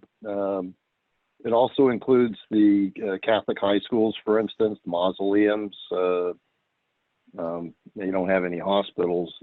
You could very well have adult congregate living facilities. They move in and out of cities pretty frequently. They would also be considered institutional. But I think what's driving, and I'm going from recollection here, but I think what was driving the demands for the calls for service were mostly the high schools, the schools in general that weren't public schools. I don't think you have any public schools in the city itself. If you did, they're not included anyway in that category. So my recollection, and I can get back to you on that about where the calls came from. We do have that data, and my recollection was it was just the houses of worship in the high schools. Okay, that's good enough. Thank you. Sure. And thanks again, Chris. You did a great job. It's a tough job. Well, you know, people say it's contentious, but mostly with, you know, I've been doing this for 35 years, and what I've learned is when people show up for meetings, they do have emotions and they do care about their community. So for me, it's always nice to have a team that works together, no matter how passionate you may feel about your position. I thought you guys worked pretty well together, so I appreciated that. And you also had some public comments. If you want, I can, after the council talks, I can come back and address them if you want. We'll see. Thank you, Doug. That's all I have. Yep. Any other council members? I'm okay at the moment. Okay. We ready to call the question? Do we have public comment or no? We did. We did, okay. Well, Yep, did Chris want to answer some people or no? We had the questions to. We did it already. No, Chris just said he can respond to some of the resident comments. All right. Well, Chris, if you would do that. Sure. There was just one. First, I want to thank the committee members, Mr. Albritton and Mr. Bright Cruz. It was nice comments, and we appreciate that.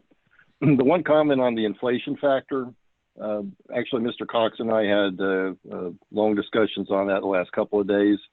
Let me deal with Diamond Eye first. Diamond Eye, in the current year, of course, that's the one that's litigated with you guys.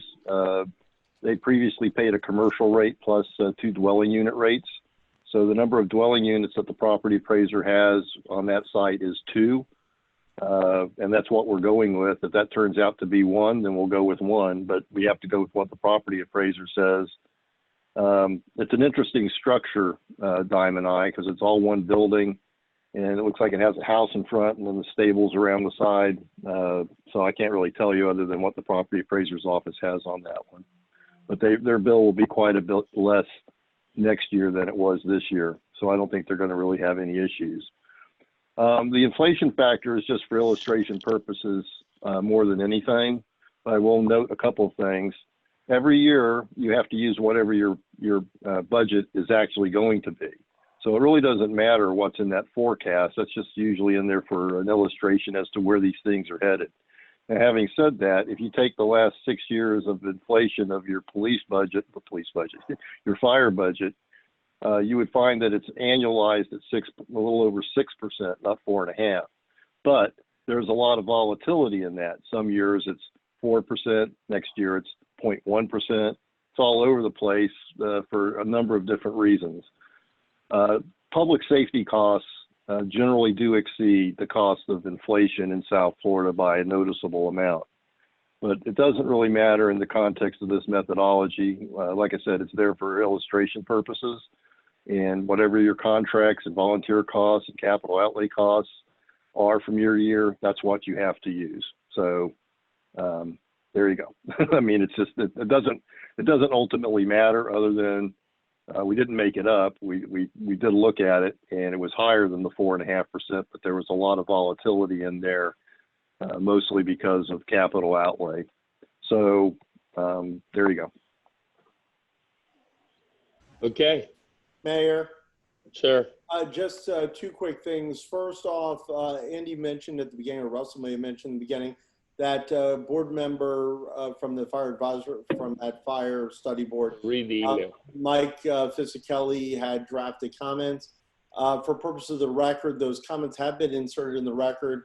And I just want to confirm that everyone of the council members has those comments, have reviewed them. And if you'd like to recognize or add any of those comments, this would be the time to do so. The second thing I just want to mention for the record, that the study that you're approving tonight is the foundations for the methodology and the assessment that's coming back before you, I believe at now the July 30th agenda. Right. And there's no doubt in my mind that based on the reallocation, which is fully justified in this study and supported, you will have numerous, at this point, houses of worship and other community facilities that may be attending your eventual fire meeting as a result. But I just want to comment on that now, because this study that you're approving tonight, once you approve it, can't be changed. We're going to be in the same situation we were with the barns last time.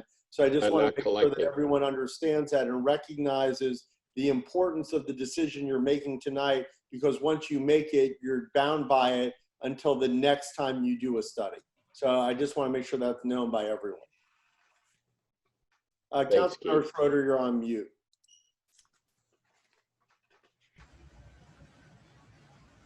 How often do we do a study? 8 to 10 years. Yeah, if I could just interject, 10 years is a long time to go between studies, and what tends to happen is then you have a big adjustment, like what you're having now. So I think most attorneys will tell you to do this maybe every 5 years, or maybe even more frequently if you have a lot of development, which I don't think is really an issue for you guys. But if something significantly changes, you really need to go back and kind of study it again, because the call distribution, the calls for service is really the foundation of how these costs get allocated. So it has been a number of years, but I think you've waited too long, and now there's going to be a noticeable change, whereas before maybe not so much. So 5 to 7? 5 is the legal standard, but you need to see where the town is at that time. Yeah. Yeah. We'll look at it at 5 and see if we need it. We'll put that on the agenda. Yeah, for 5 years down the road. I think we said that last time. Really? Yeah. Oh my God. Okay, we'll call the question. I think we're good. Did you want me to read the comments or no? Yeah, we would. Okay. Oh, sorry. He means you want to read aloud the email that Mike Kelly drafted, or have you all reviewed it? Yeah, we'd like him to read it. Yeah, go ahead and read it. Okay, the first one is from Mike Fisickelli on July 2nd, and he sent it to Marty Sherwood. He says, Martin, I am sending you this email per our conversation on July 2nd, 2020. I called you after it was brought to my attention that in the methodology, parcels with guest houses would be charged 2 fire fees. I do not believe that is what the committee agreed upon, and it is not clear in the report. In fact, if you look at the minutes of our March meeting, there was a 10-0 vote that all parcels would only be charged 1 fee, no matter what was on the parcel. Your answer to me for our conversation was that it was a separate dwelling. Guest houses are not second dwellings. Town rules do not allow a separate dwelling on one parcel of land. You cannot have a separate electric meter or complete kitchen. I believe if you ask the other members of the committee, they will feel the same. You told me you would bring this to the attention of the mayor and council at the July 9th meeting. I may not be able to participate in the meeting since I will be out of town. Thank you for your help. Then subsequent to that, we received an email from John Eastman to Marty, and he says, Marty, Fisickelli is correct. We as a group clearly said 1 fee per property, If there is any confusion, Mike is correct. If you do something different, then you are not following our recommendations. There was an owner that had rentals. This was illegal, and he was cited by code. We are single-family homes. There are some homes with in-law quarters or guest houses. It was not our intent to build twice on a parcel. Johnny, those are the 2 emails. Okay. Anybody have any additional comments related after hearing those or no? Me, Go ahead. me, I do. I'm not on mute, am I? No. Nope. Just so you know, I do have a separate meter for my barn. So it is possible to have another meter put on a piece of property. I get 2 different bills every month. If you look around town, we are zoned single-family dwellings. And if you really look around town, there's a lot of double dwellings. So, you know, it's just you have to be careful of what you want, and you have to make sure that it's fair for everyone. And I don't have a problem. I'm going to support my residents and what they want, but you can have a second meter put in. I just wanted to clarify that. Okay, anyone else? I understood that a second dwelling on one property would include a kitchen. Yes. In other words, a livable space. Yes. So you could go to the bathroom there, Yes. you can brush your teeth there, Yes. you can cook there, Yes. and you can live there. Yes. Right? Yeah. Right. All right, so that we don't allow. But for horses to have their own, I think that's okay. But are we saying that 2 livable pieces of property on one plot is allowed and only going to be charged for one? No, I don't think so, are we? I mean, I want to make sure because I think if you have a second dwelling on your 2 acres or 2.5 acres and it's lived in, I don't care who lives in it, then it should be charged twice if it's 2 dwellings. Chris? I have to chime in here for 1 second. Go ahead, Keith. I want to make sure no one's confusing the terminology dwelling for guest house. So I want to be clear. You're allowed in Southwest ranches to have 1 primary residence on your property and 1 guest house. The guest house has to conform with the requirements of size. There's a size limitation for guest house. Some have been grandfathered in over time. And guest house are not allowed to have full kitchen facilities. That's how the current code and actually comprehensive plan reads today. And they're not supposed to be separately metered as well. Although those of us who've been out here a very long time do have separate meters, and that was how it was done back in the day. So based on our definition of a guest house, which is a secondary dwelling unit that is not the primary dwelling unit, but a secondary dwelling unit that just does not have a kitchen, the question that you're asking Chris and or Marty is, do they get charged 2 fire fees or 1? Correct. Right. But I think in that arena, a lot of them have kitchens. They just don't have a 220 outlet for an oven or a stove. Yeah, but you can have Technicality, but that's what it is. Keith, is that in the legal description of a dwelling? 220 for a stove? No, it says it eliminates, and Russell probably can pull it up directly. It's right in the comp plan. But it actually states kitchen facilities. I think zoning allows refrigerators and microwaves and those sort of things. But the mayor's correct. You're not allowed to have an oven in it. And that pretty much what separates a kitchen from a non-kitchen. But regardless, because there are so many people that were grandfathered in prior to 2000 when the town was formed with guest house, and you know, I just want to make sure that everyone understands that the way I understand it is if you have a guest house on your property, whether it has a kitchen or not, that it does constitute a dwelling unit, and as such, you're going to be charged 2 fees. And I just want to confirm that from Chris. Okay, so we haven't. Yeah, All you right, can well, go we ahead. haven't changed. Go ahead, Chris. Okay.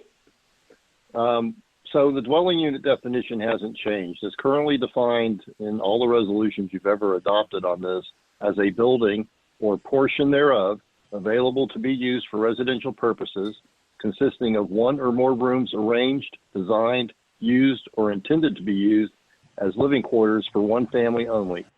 And there's another definition that has to do with mobile homes, but that's not really relevant here, other than the mobile home is also a dwelling unit.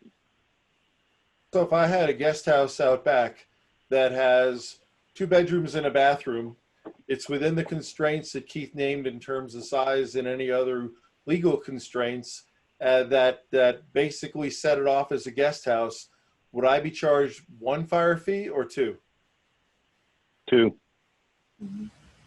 Yeah, that definitely wasn't the board's intention.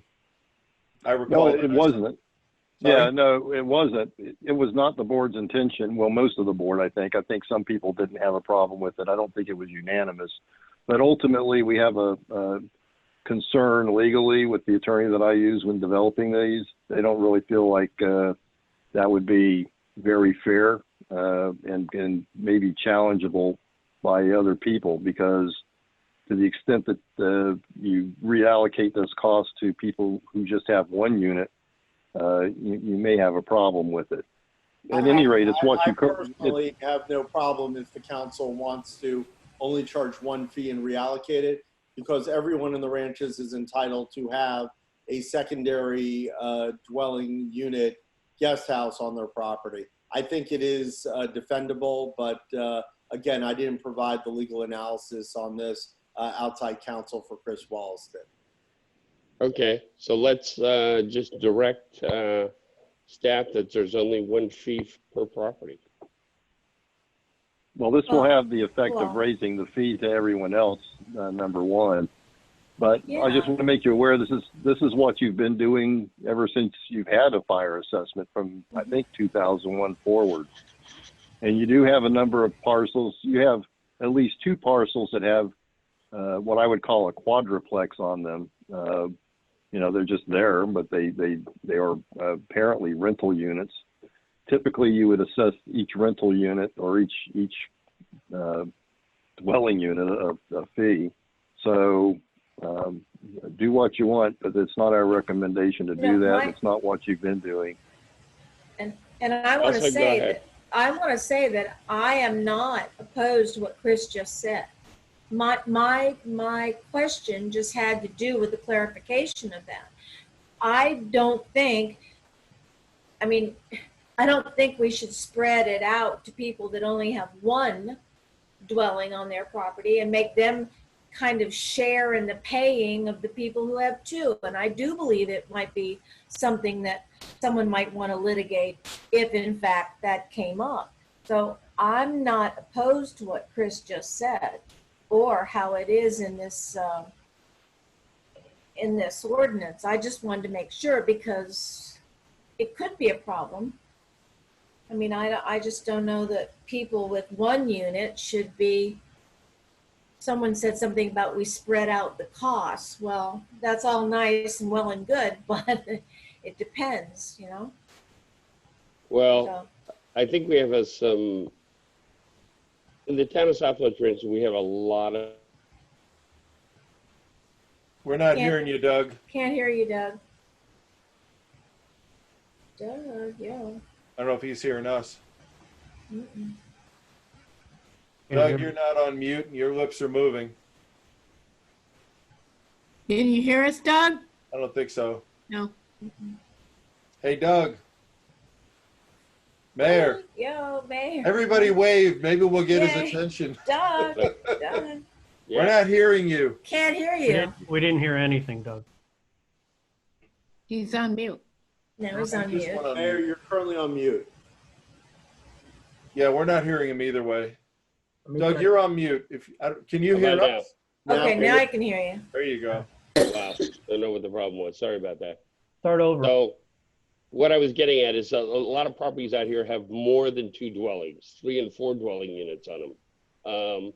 And you know, in that case, I would say they should probably have at least 2 fire fees, maybe not 3 or 4, but 2. But if it's just a regular house and a guest house, I'm okay with 1 personally, but that's just me. So, Yeah, but don't we have to kind of go by the property appraiser and what they tell us? no, this is what we submit and what we tell them. Keith, how does that go?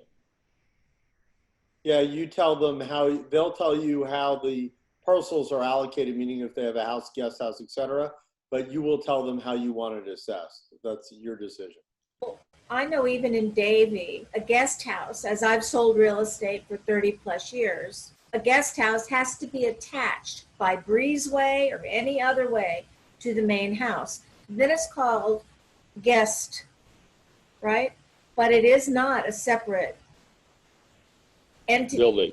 That's Not a right. separate structure. It's not a separate structure. But if you have a separate structure, and I know they don't have kitchens, I know that. And I know that they can't possibly be lived in. They're just for guests on weekends. I'm just saying, that's 2 separate structures, I would say. I mean, I think that's what Chris is alluding to, and I agree with that. He's not alluding. He's trying to keep it the way it is. Keith, I have a question for you. I think so. Regarding Hold on, let Bob. proposal. I'm sorry, Councilmember, you dropped out the last 3 words you said regarding Doug's proposal. You know, Doug had said, well, can you charge them for, not charge them if they just have a guest house, but if it's the quadruplex scenario Chris gave, can you do 4? I mean, is that defensible or does that work? I don't really understand the quad. You have to make a decision whether or not a secondary dwelling unit, i.e. guest house, should be assessed or not assessed. That's the only question that you can, have to answer. Well, yeah, but I get that. But Doug, why don't you repeat what you said a moment ago? Clearly, Okay, there are properties in town that have 3 and 4 places. And each one would be assessed depending on your decision tonight. So yes, you could be assessed for your primary house, a guest house as it currently is written, and another structure on your property that may fit an assessed definition. So you could be assessed more than once. That's how it's written in the study. So, but you can limit it if you want to. It's the council's decision as to whether or not you want that secondary dwelling to be considered. No property in the town is allowed to have more than 1 secondary dwelling unit. Well, there are plenty to do. That have more than 1 guest house? Can I ask a question? Go ahead, It violates every code. Does anybody know the number of what we're talking about? I mean, are we talking about 4 properties? Or are we talking about 400 properties? I would tell you hundreds. Well, Chris should know, right? Chris Well, knows. that's my question. And Chris will know and give you an estimate of the cost if you'd like to retain 100% cost recovery. So Chris, what did we come up with? 200-300 or more? Well, yeah, you have a lot of multiple dwelling units. So it's going to be 100 and something off the top of my head. I'm a little leery to open up the spreadsheet because I have so much opened up with my laptop right now that it may crash if I open up that spreadsheet. But keep in mind, you have to treat everyone equitably and fairly with this.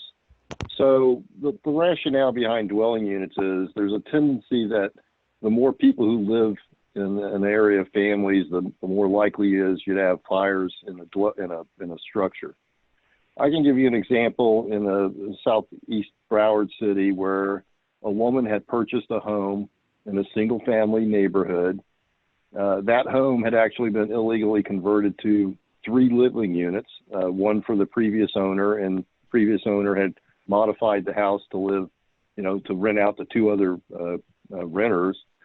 And the woman came in to pull a permit, and then of course the building department had a hissy fit. But we actually wound up charging that homeowner 3 units for both solid waste and for fire because they were dwelling units.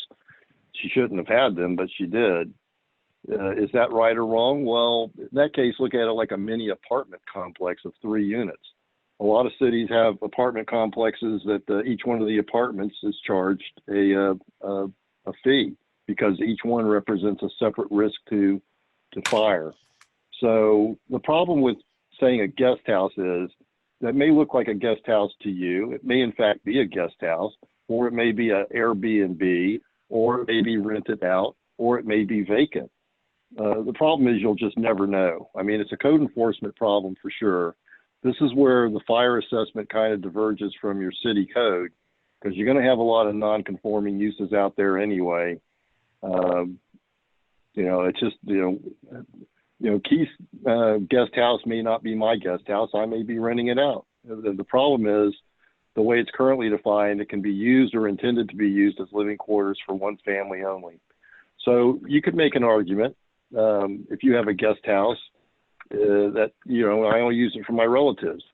So is that guest house or portion of it consisting of one or more rooms designed or intended to be used as living quarters for one family, a dwelling unit? It can get gray sometimes, but we rely upon initially the property appraiser's office, and then B, the city to tell us and to tell the property appraiser, no, that's not a dwelling unit. That's just something some guy uses as a pool house. And we've run into that before too, because some of these pool houses aren't really dwelling units. They're just an elaborate pool house with a kitchen, a bathroom, a bedroom area. But you could actually take the tack, well, that could be used as a dwelling unit, but that wasn't intended to be used as a dwelling unit. So I know that's confusing it even more probably for you. There's just a lot of stuff that can go on with it, and that's why it's defined this way. But ultimately, it's up to you to determine and tell the property appraiser whether that's a dwelling unit or not. So let me play this back in financial terms. Currently, if I have my house and I have a legitimate guest house, I've been being charged a fire fee by the town for the 26 years I've been in my house since I built it. And what we're proposing today is to keep that, you're proposing today is to keep that the same. And thus, basically, well, I don't even want to go into the number of houses and everything else, but if we turn around and exempt the guest houses or the secondary dwelling units that are on a property, then basically everybody else in town that has not borne this cost will bear a share of what that redistribution is from the 100 or 200 guest houses, which is, I think, more or less what Delsa said as well. So the people that don't have guest houses would end up paying higher fire fees to cover the people that we'd be exempting from the fire fee on their second dwelling unit. Is that it? That's right. Yes. Okay. Yeah, that's the effect of it. Okay. And Mayor, I think Marty can give you that number, Okay. the difference.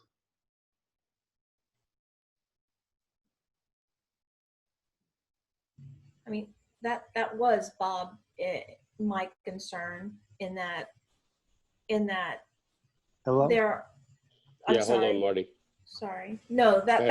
that was my concern, in that people who do not will be paying as if they had a share in the people that do. I mean, at some point, I mean, it's the same. I mean, I'm sorry, but that's the same when we spread it out. We take away we took away the commercial and we've put them into the residential. So their costs are being spread out. So I think, and you do that with ag. Ag gets a tax break and it is spread out. And there are people maybe who don't want to pay for the people that are doing the other things. That's all I'm saying. Well, there are a few of the other people. Elsa. Pardon?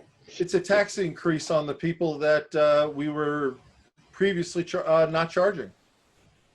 If we're spreading around, the taxes have to go up on those. I'm not disputing Chris's presentation. I was trying to get a clarification of what it was we were doing. Now, there are a few things I want to explain. Over the years, there's been a lot of people that have caught on to this about having a second fire fee. So they've done an addition on their home with a roof attachment that's technically a guest house or guest quarters or whatever, but because it's attached to the main house, Yes. it is 1 fire fee, not 2. Exactly. I know. That's how they do it. So in there are Dayton. many homes out here that have a guest house or whatever you want to, in-law quarters, whatever, that's connected with a covered breezeway. And because it's attached, it's not a separate structure. It's one. That's what they call one. Yeah, exactly. Mhm. Anyhow. I know. Well, if I could, go ahead. Once again, kind of clear this up. It's not currently defined in your legislation that it needs to be attached or detached. It's just basically a building or portion thereof available to be used for residential purposes. And then it defines it as 1 or more rooms arranged, designed, or intended to be used as living quarters. So that's a pretty broad definition, but it doesn't really have anything to do with whether it's attached by a breezeway, shares a common roof. In fact, the problem with that definition would be your quadruplexes, which I believe all are under one structure, one roof. So, that doesn't really help. Yeah. And I'm not trying to argue with anyone. I'm just saying if we change this, we're going to have to come up with a definition of what it is that you want, and that can be applied to everybody in a similar situation. I don't think we need to change it. I don't think, let's see. I don't think we need to change it, but I do think that we need to direct how we want to do it. What do you mean by that, Doug?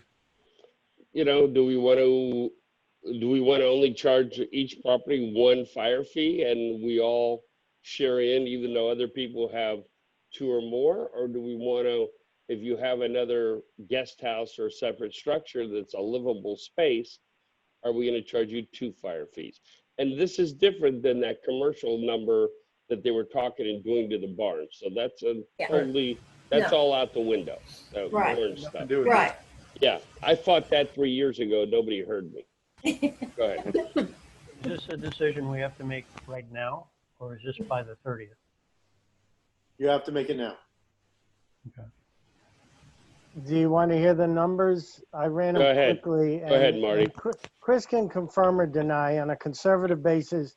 If we eliminate 300 units from the dwelling units, the projection would be a $66 increase for each remaining dwelling unit. For your information, according to Exhibit B, which was provided by Chris tonight, Exhibit B gives you your estimate of next year's, it's subject to a little tweaking, is already a $52 and $52.88 increase.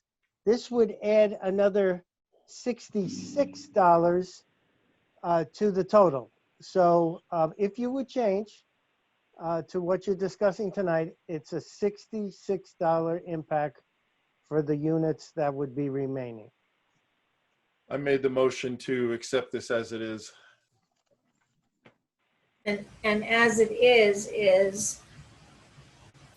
If you got 2 dwelling units on a piece of property, you pay for both.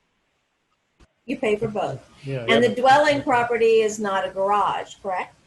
No. It's not a barn. It's a dwelling, right, Bob? That's what. Bedrooms and a kitchen and a bathroom. Again, Councilmember, remember a kitchen is a defined term in the guest house ordinance. It's not a true kitchen. Right, exactly. Yeah, I'm sorry. Yeah. Okay, Right, and just so that everyone's on the same page, and I want to read it in the record. Guest house shall be permitted 1 per plot with size limitations, and it can't be leased or sold separately from the overall property. It shall not contain nor be designed to contain a stove, a range, a dishwasher, or more than 1 refrigerator. That's your comprehensive plan. Thank you for clarifying, Keith. Yes, thanks, Keith. All right, so we had a motion and a second before, so we're modifying that? No. No, we're going with the original that Chris presented. Okay, Right. so I got a motion and a second. Bob and Delsa? Yeah, we'll second it. I'll second it. Okay. Any additional comments? I'm thinking. Time's up. I'm still thinking. Okay. This is what we currently have right now, correct? Yeah. Yes.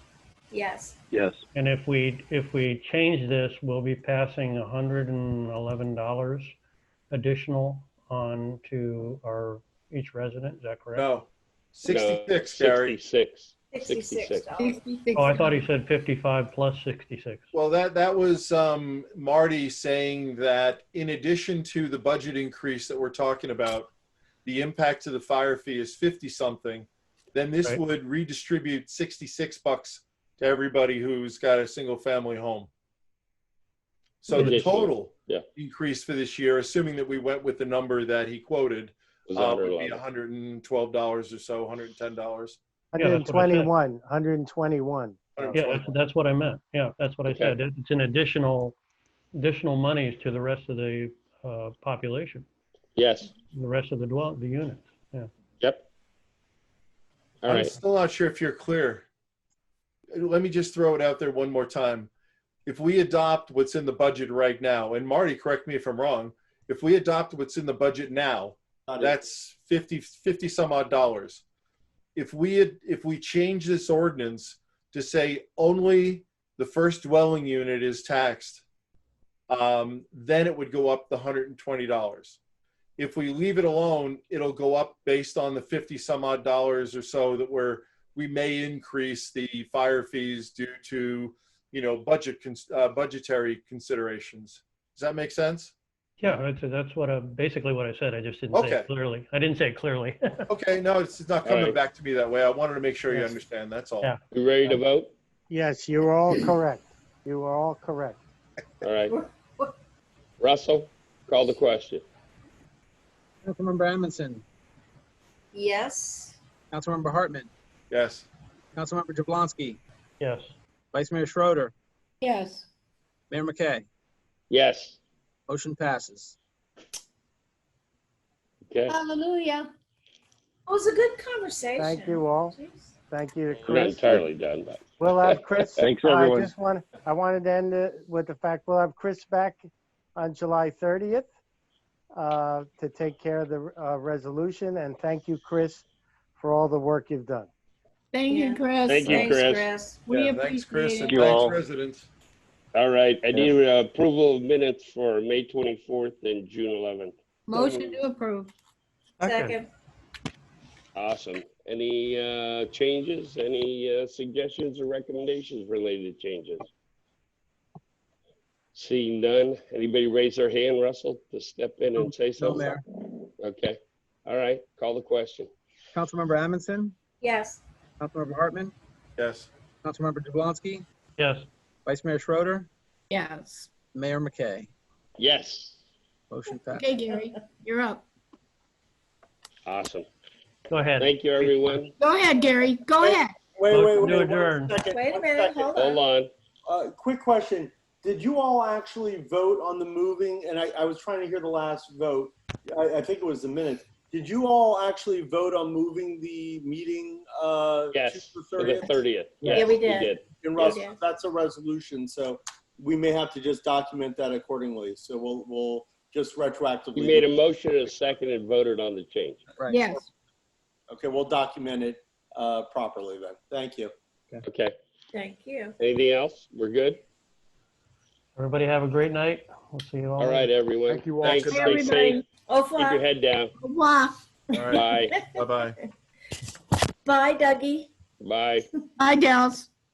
Bye, Dee.